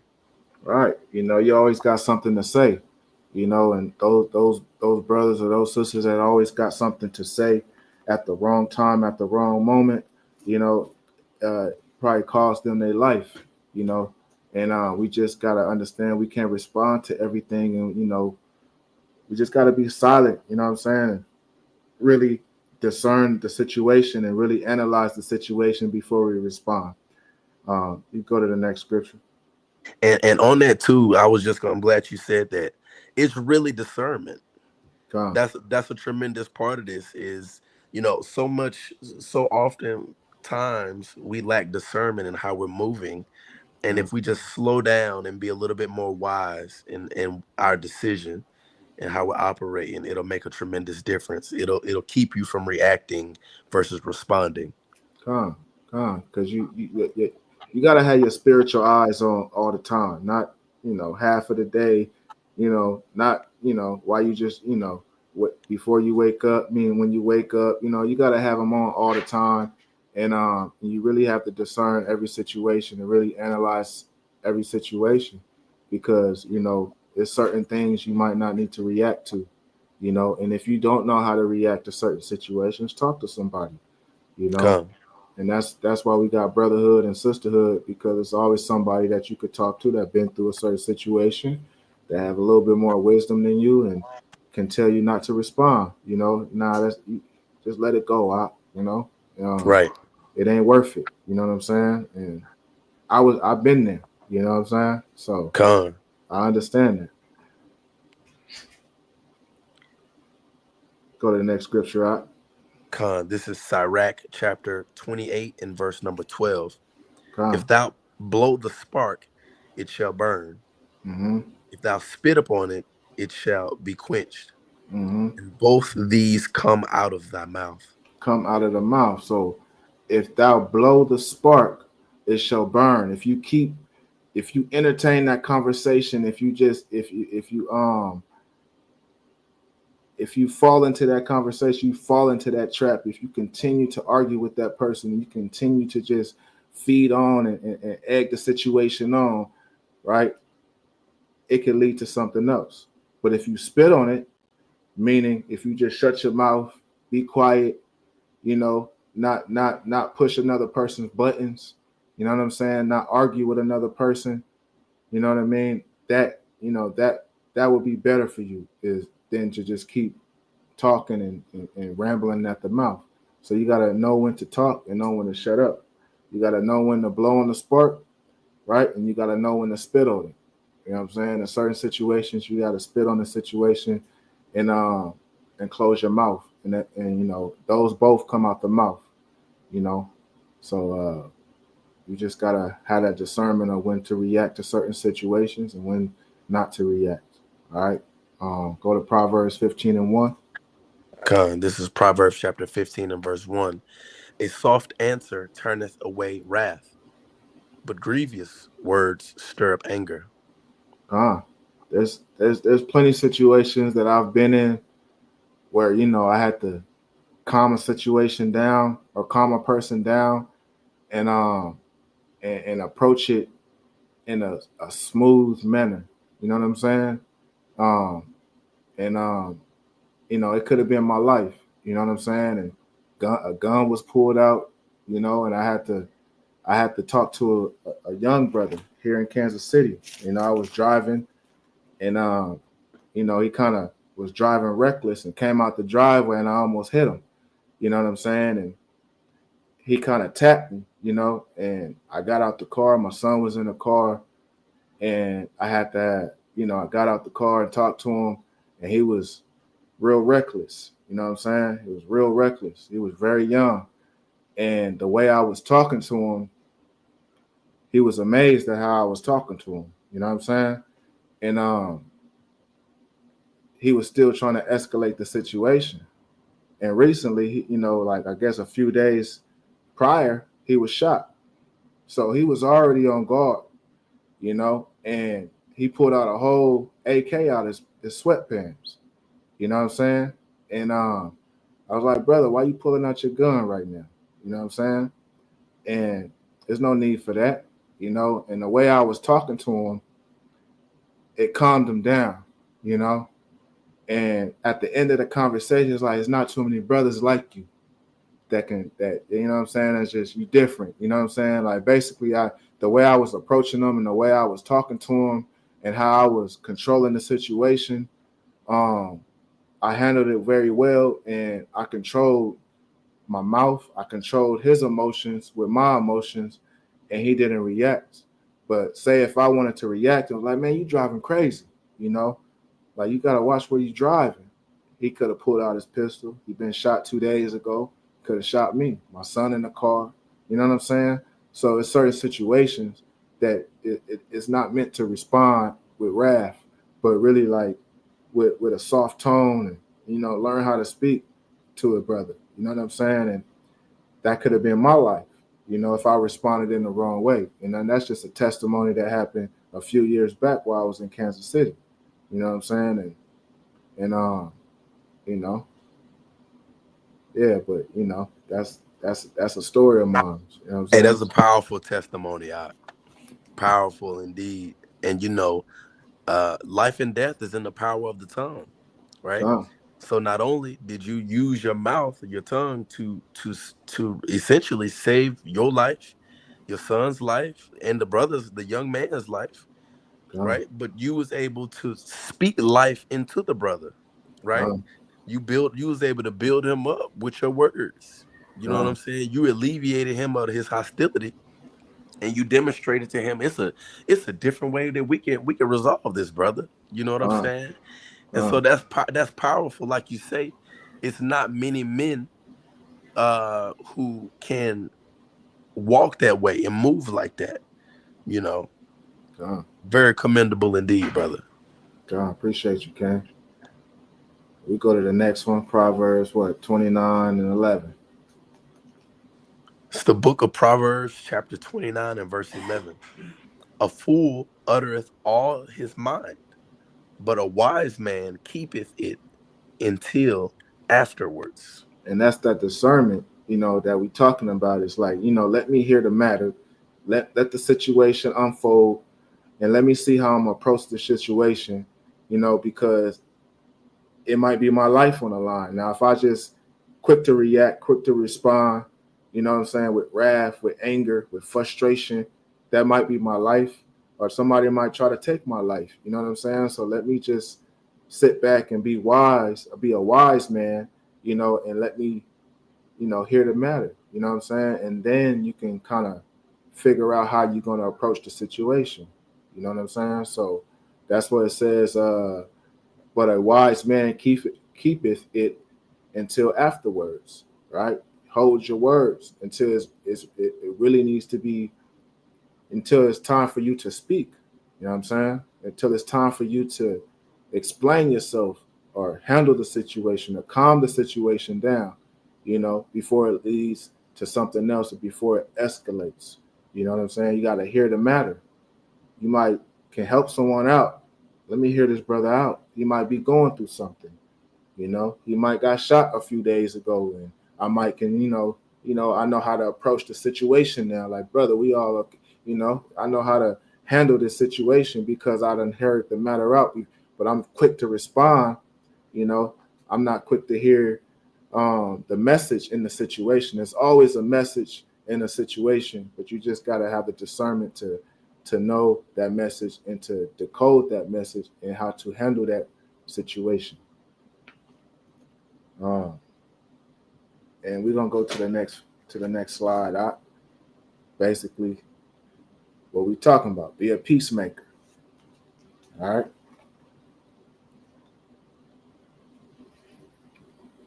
Con, and really quick, just to add on that, to if I could throw one more thing on that. Go ahead. I wanted to pull this precept earlier, but you know, you made me think about it again with the situation with the brother.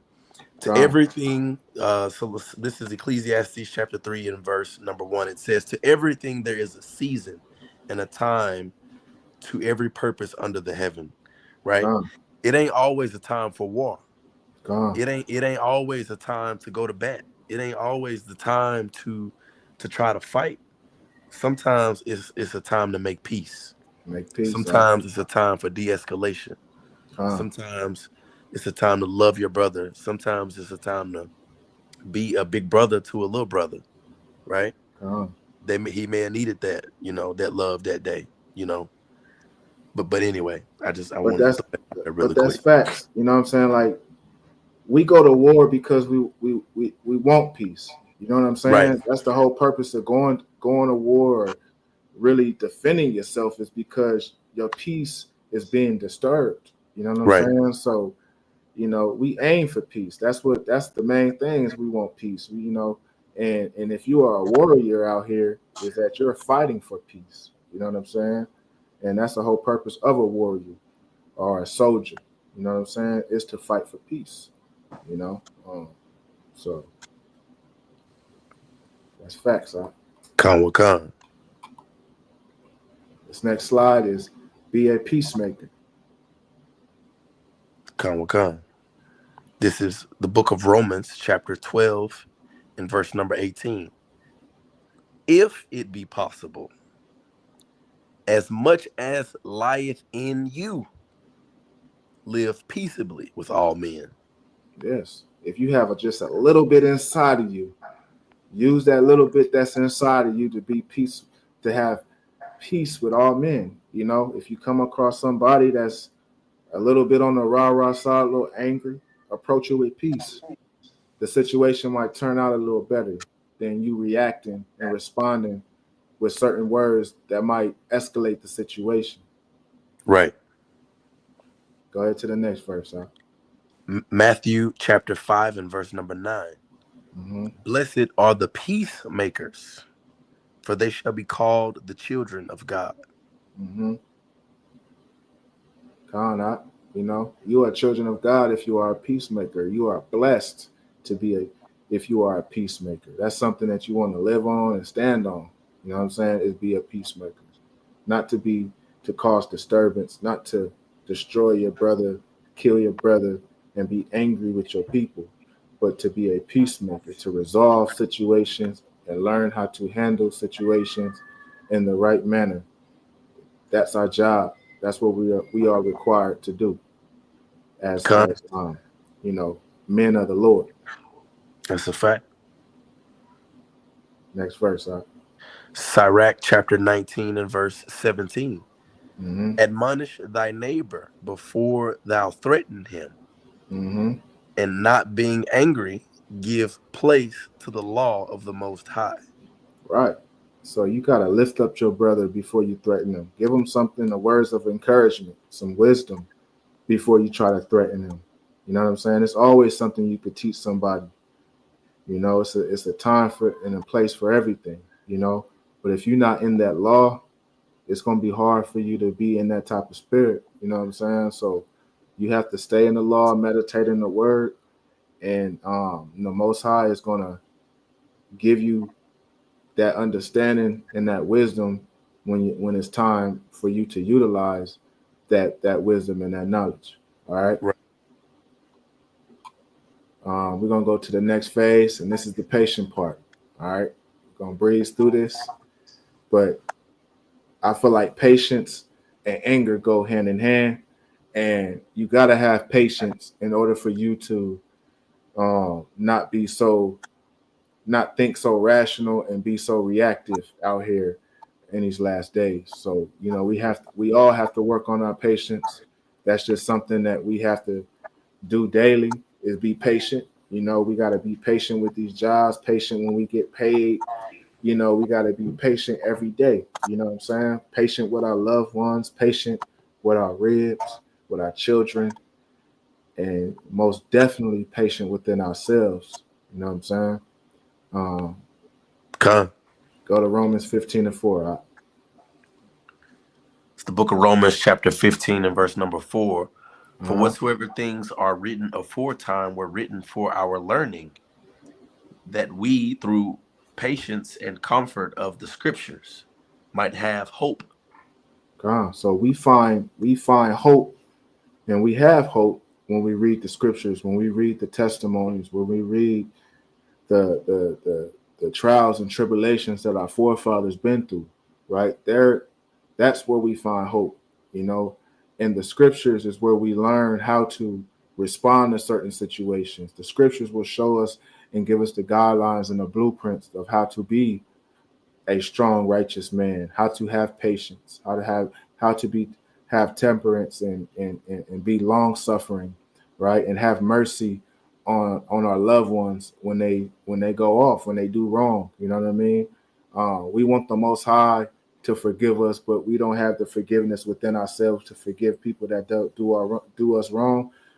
You know, that's backwards. You know, we can't be double-minded. You know, so we just have to be balanced within our actions and balance in how we approach people and give people opportunities and chances to correct themselves. You know what I'm saying? And not quick to break them down and tear them down, but really uplift them, you know what I'm saying, and give them some words of encouragement. All right. So we have to use the scriptures, and we and utilize those scriptures to comfort us and give us hope. Go to James 1:1 through 4. It's the book of James, chapter 1 and verse number 1. Uh-huh. James, a servant of God and of the Lord Yahushua Mashiach, to the 12 tribes which are scattered abroad, greeting. My brethren, count it all joy when ye fall into diverse temptations. You see that? It says, count it all joy, not to be mad, not to be upset, not to be frustrated, but count it all joy. You know what I'm saying? It means to have a joyful way of thinking about the situation. It's your outlook. It's the way you look at the situation. It's what's going to determine how you respond, right? So if you have joy and you bounce back and you get back up and you say, you know what, it's not going to tear me down. I know it's going to be an opportunity, and keep a smile on your face and not let this wicked world wipe that smile off your face, but keep a joy, keep a smile on your face, and and keep going, because it's going to be temptations that's going to head your way, and you have to have a good mindset and a good head on your shoulders to endure. Keep reading. Verse 3, knowing this, that the trying of your faith worketh patience.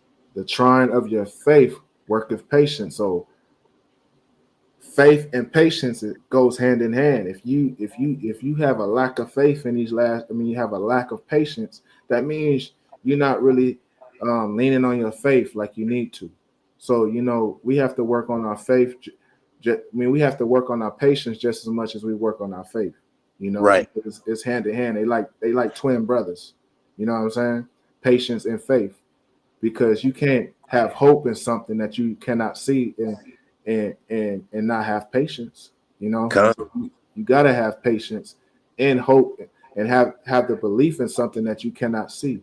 We have not seen the kingdom, but we have heard about it. We have read about it. We could read about the promises. We could read that Yahushua is going to return and destroy this place and redeem the children of Israel, but we have not seen it. But we have to have patience in that, you know what I mean?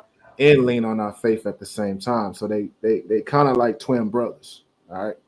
And oftentimes when you pray and ask the Most High for faith, right, He's gonna give you that through means that test your patience, that prove your patience, right? Because your belief in the Most High is going to be contingent on you waiting on the Most High and being patient on Him, with Him, right? And it's hard to please the Most High without faith. It's hard to please the Most High without faith and patience. You know what I'm saying? So you just gotta utilize both of those characteristics, faith and patience, and kind of like just they gotta be neck and neck. You know what I'm saying? In these last days, because if your patience is gone, that means your faith is gone, and if your faith is gone, that means your patience is gone. So you just gotta work on them both. You know what I mean? And if you find yourself missing, one of those is not tipping the scale, then you got to even them out. All right. Hey, Salakia, really quick. I couldn't help myself on this one. You say without faith, it's hard to please the Most High. Check out James, Hebrews chapter 11 and verse 6. It says, the author, he says, without faith, it is impossible to please Him. You see that? For he that cometh to God must believe that He is, and that He is a rewarder of them that diligently seek Him.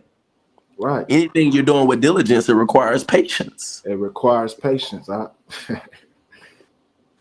That's a cut. Deep cut. That's a cut. You keep reading that. Salakia, that's James chapter 1 and verse 4. It says, but let patience have her perfect work, that ye may be perfect and entire, wanting nothing. Right. So if you're not letting that patience work its work, you know what I'm saying? Like you gotta not. If you have patience, you can't be wanting certain things. Like you know what I'm saying. If it's things out here that you need, you gotta have patience for it and wait for it to come.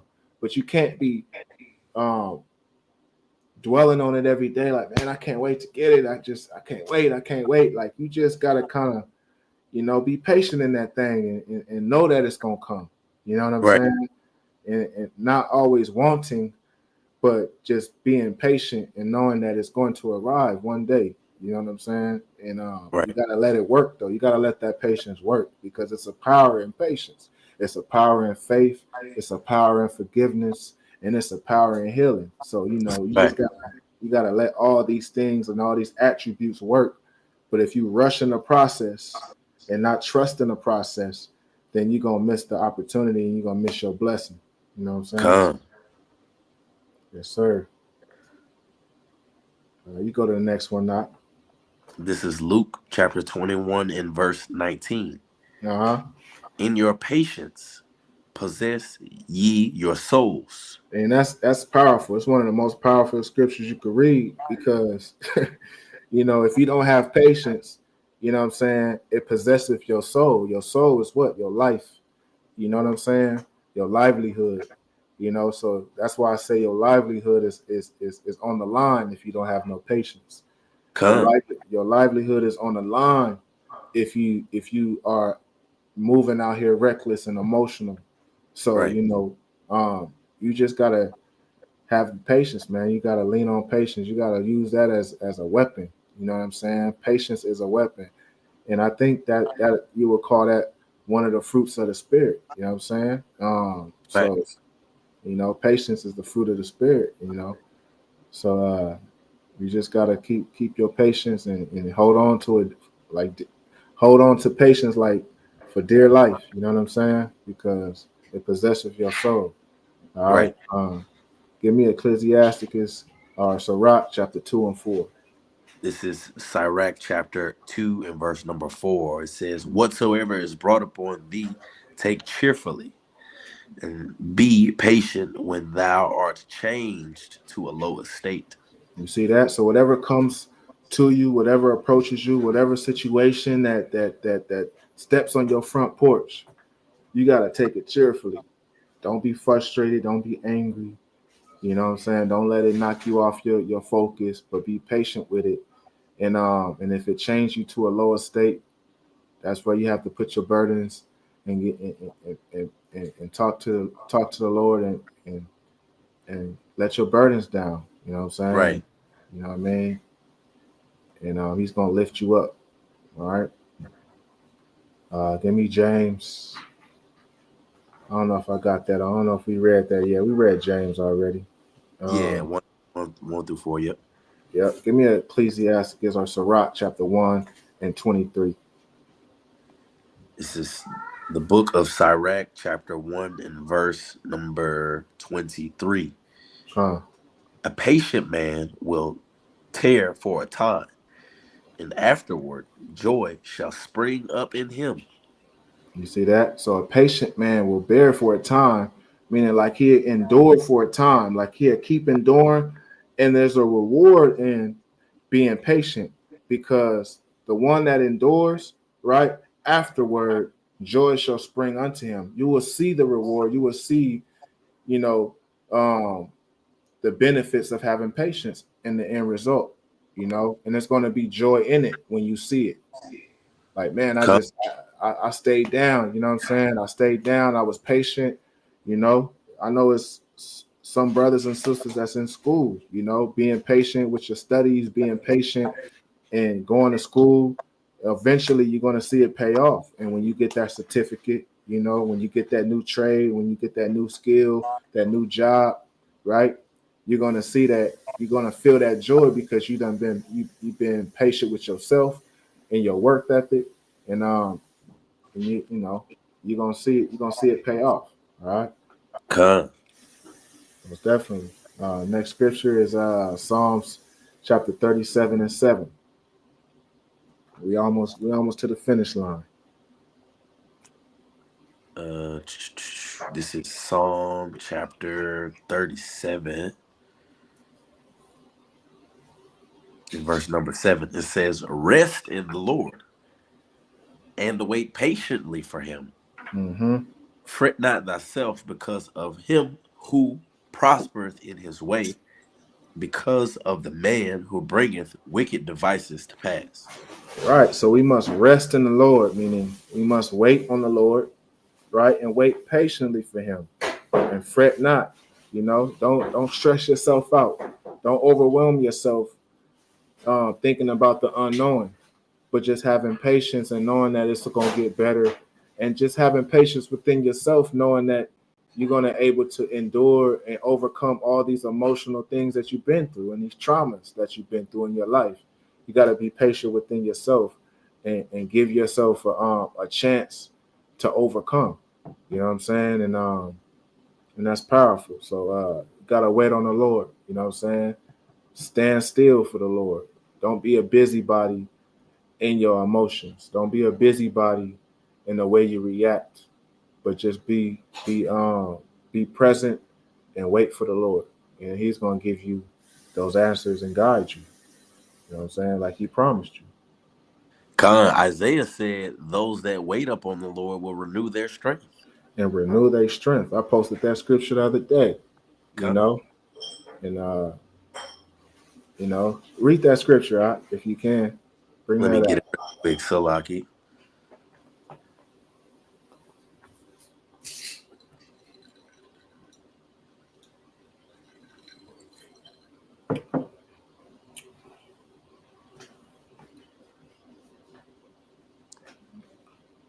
This is Isaiah chapter 40 and verse number 31. Bring that out. It says, "But they that wait upon the Lord shall renew their strength. They shall mount up with wings as eagles. They shall run and not be weary, and they shall walk and not faint." You see that? And that's powerful, because if you wait on the Lord, the Most High give you strength. He will heal you as well. The strength is healing. Give you the strength to just endure all that trauma, endure all that pain, and heal your mind, body, and spirit. You get what I'm saying? And renew yourself, meaning like renew your mind, renew the way you think, renew the way you approach life. Like he's going to change all that if you just wait on him. But if you're out here hasty, impatient, and have no emotional intellect, you're going to be destroyed out here. All right. So we trying to walk with the Lord and be strong and not faint. And we know out here our people is faint-hearted right now. Our people, don't have no understanding. They don't know the direction they're going in life. So they have no patience because they don't know what patience is. You feel me? Right. And it's on us to teach them patience. It's on us to teach them about faith and about the Lord. You know what I'm saying? And that's our job. And we've been woken up, and now we have to wake others up. You know what I'm saying? And that's something to be grateful about. If you're in this truth, if you're listening to this word now, you know what I'm saying, you are blessed because the Most High have given you this knowledge and understanding. You know what I'm saying? There's a lot of people out here that don't understand this Bible. And we have to be grateful for that. You know what I'm saying? And don't take it for granted. Right. You go to the next verse out. 2 Peter chapter 1 and verse number 3. "According to his divine power hath given unto us all things that pertain unto life and godliness, through the knowledge of him that hath called us to glory and virtue, whereby are given unto us exceeding great and precious promises, that by these ye might be partakers of the divine nature, having escaped the corruption that is in the world through lust. And beside this, giving all diligence, and your faith virtue, and to virtue knowledge, and to knowledge temperance, and to temperance patience, To patience, godliness. So to have patience is a form of godliness. You know what I'm saying? So if you are patient out here waiting on the Lord, that is a characteristic of godliness, right? And to have temperance, to be not hasty, but patient, that's godliness. You know what I'm saying? To have knowledge, that's godliness. All right. So these are the characteristics that we want to have and work on and build on as a people and just on yourself personally. All right. Read the next verse out. This is Romans chapter 5 and verse number 3. And not only so, but we glory in tribulations also, knowing that tribulation worketh patience. Work of patience. Tribulation is going to try you. Just like that person out here that's going to try you and test you and test and see where you are, test your temperature and see if you're going to react to certain situations. Tribulation going to do the same thing. And how you respond and your outlook on life, it depends on how you're going to approach it and how you're going to deal with that tribulation. All right. You keep reading. And patience, experience, and experience, hope. Right. So when you have patience, that's how you gain experience. And when you gain experience is when you can have hope, because all them trials and tribulations that you've been through, right? And you overcame them trials and tribulations. You know what I'm saying? You have something to hope for. It's like, look where I came from.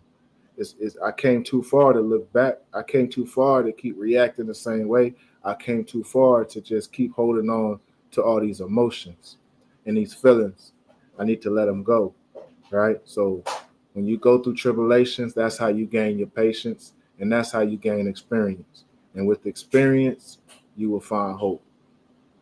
All right. And I'm going to read this. I got something I got written down. It says, we must understand that tribulation work of patience, and what we go through will make us humble. We must receive them as tokens of the Father in love, and whereby we are prepared for a more exalted happiness, and patient work with more experience of the sincerity of our grace and the Most High power and faithfulness. All right. And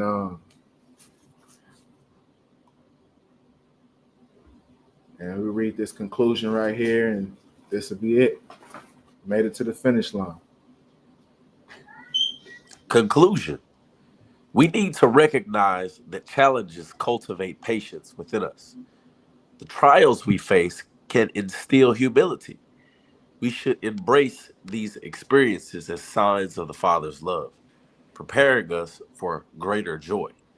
Moreover, patience deepens our understanding of the authenticity of our faith and the unwavering power and faithfulness of the Most High. Calm. So with that, I just want to say shalom. If you're battling and struggling with patience and anger, pray about it. The Most High can heal you from that, from those emotions. And don't suffer in silence. If you're battling, going through something, reach out to a brother or a sister, get some counseling, and find somebody that you could talk to. Find an outlet. Live a therapeutic lifestyle while you can, because it's hard out here, and we just have to protect our minds and protect ourselves, and we got families to come home to, and being emotional out here will take us away from our families. You know what I'm saying? And, they need us, you know what I'm saying? And the Most High needs you to wake your people up. So with that, I just want to say shalom. And I appreciate everybody for tapping in. And I hope everybody was edified today. And, this is something that was right up my alley. We all been, one thing about the Most High is that we all have testimonies. And we all have experience in life, and you have to utilize your experiences that you've been through to help your people. You know what I'm saying? If you've been through some struggles and you overcame those, that's your testimony. You know what I'm saying? And you utilize that as your weapon. You know what I'm saying? So that's what I do. there's a motivational speaker. He always says that you have to recycle that pain. You know what I mean? And we have to recycle the struggle. We have to recycle all the struggles we've been through and utilize it in a positive way to help our people. You know what I'm saying? And with that, you know, I just want to say shalom. I love y'all. Enjoy y'all afternoon. Hopefully y'all was edified tonight. And, you know, this is the first class to, you know, to our new, you know, our new lessons. You know what I'm saying? And we got some more powerful lessons coming out. And with that being said, I just want to say shalom. And anybody got some questions or anything to say, y'all can say it or, you know, put it in the chat. Other than that, you know, shalom. If I, you know, Apayaka, I appreciate you, my brother. You know what I'm saying? Appreciate you, by the way. No problem. Powerful lesson. You had me over here in the spirit. We talked before this class. We said, yeah, we're not going to go longer than an hour. we done got in the spirit bringing out precepts, and it's 2 hours. God, it's 2 hours. I got my brother over here. I was like, man, come check this lesson out. You know, and I was like, it ain't going to be long. I done had this brother here with me 2 hours. And we done brought it out in the spirit, you know. Yeah. But I'm appreciative, man. This was a good some good edification for me, especially. You had me all types of scriptures and things coming to mind, even some old songs and hymnals. I didn't want to try to bring up everything that I thought about, because it'll be 3 hours. You know, Yaba Young put in a chat and when you was on the point about controlling what you can control. He said something to the effect of, it's given like the prayer of serenity, right? Wow. And if you aren't, from those who may not be familiar with the prayer of serenity, it's not in the Bible, but it's really a powerful prayer. The most famous part of it, it's different versions. It's like expanded versions and things of that nature. But the most commonly known part of it, it says, God grant me the serenity to accept the things I cannot change, the courage to change the things I can, and the wisdom to know the difference. You know, so that's getting into that discernment. That's getting into that yielding to the Most High and bringing your thoughts into the captivity of Christ and letting yourself decrease so that He may increase. Right? That's powerful. Yeah, man. So, Lord willing, you know, the family was edified, you know, and I'm gonna say it like the brother priest Daniel Allah says in his classes. If you listen to this class, and you haven't liked the class, if you haven't subscribed to the brother's channel and turned on all post notifications and sent it to at least 3-4 people, you know, we need to reevaluate if the Lord dealing with you, man. You need to repent and believe the gospel, right? So, you know, that's all I got, Lord. Yeah, that's all I got too. You know, until next class, you know what I'm saying? We see y'all again, Most High willing. Y'all stay prayed up and remain faithful, you know what I'm saying? And keep enduring this fight, keep fighting. And, you know, just utilize the brotherhood and the sisterhood for a tool. And just, you know, don't suffer in silence, but reach out to a brother or sister and if you're in need, you know what I'm saying? So with that, I just want to say shalom, Yahweh B'Shem Yahushua, Barakatham. Shalom, shalom, Yahweh B'Shem Yahushua, Barakatham. Shalom.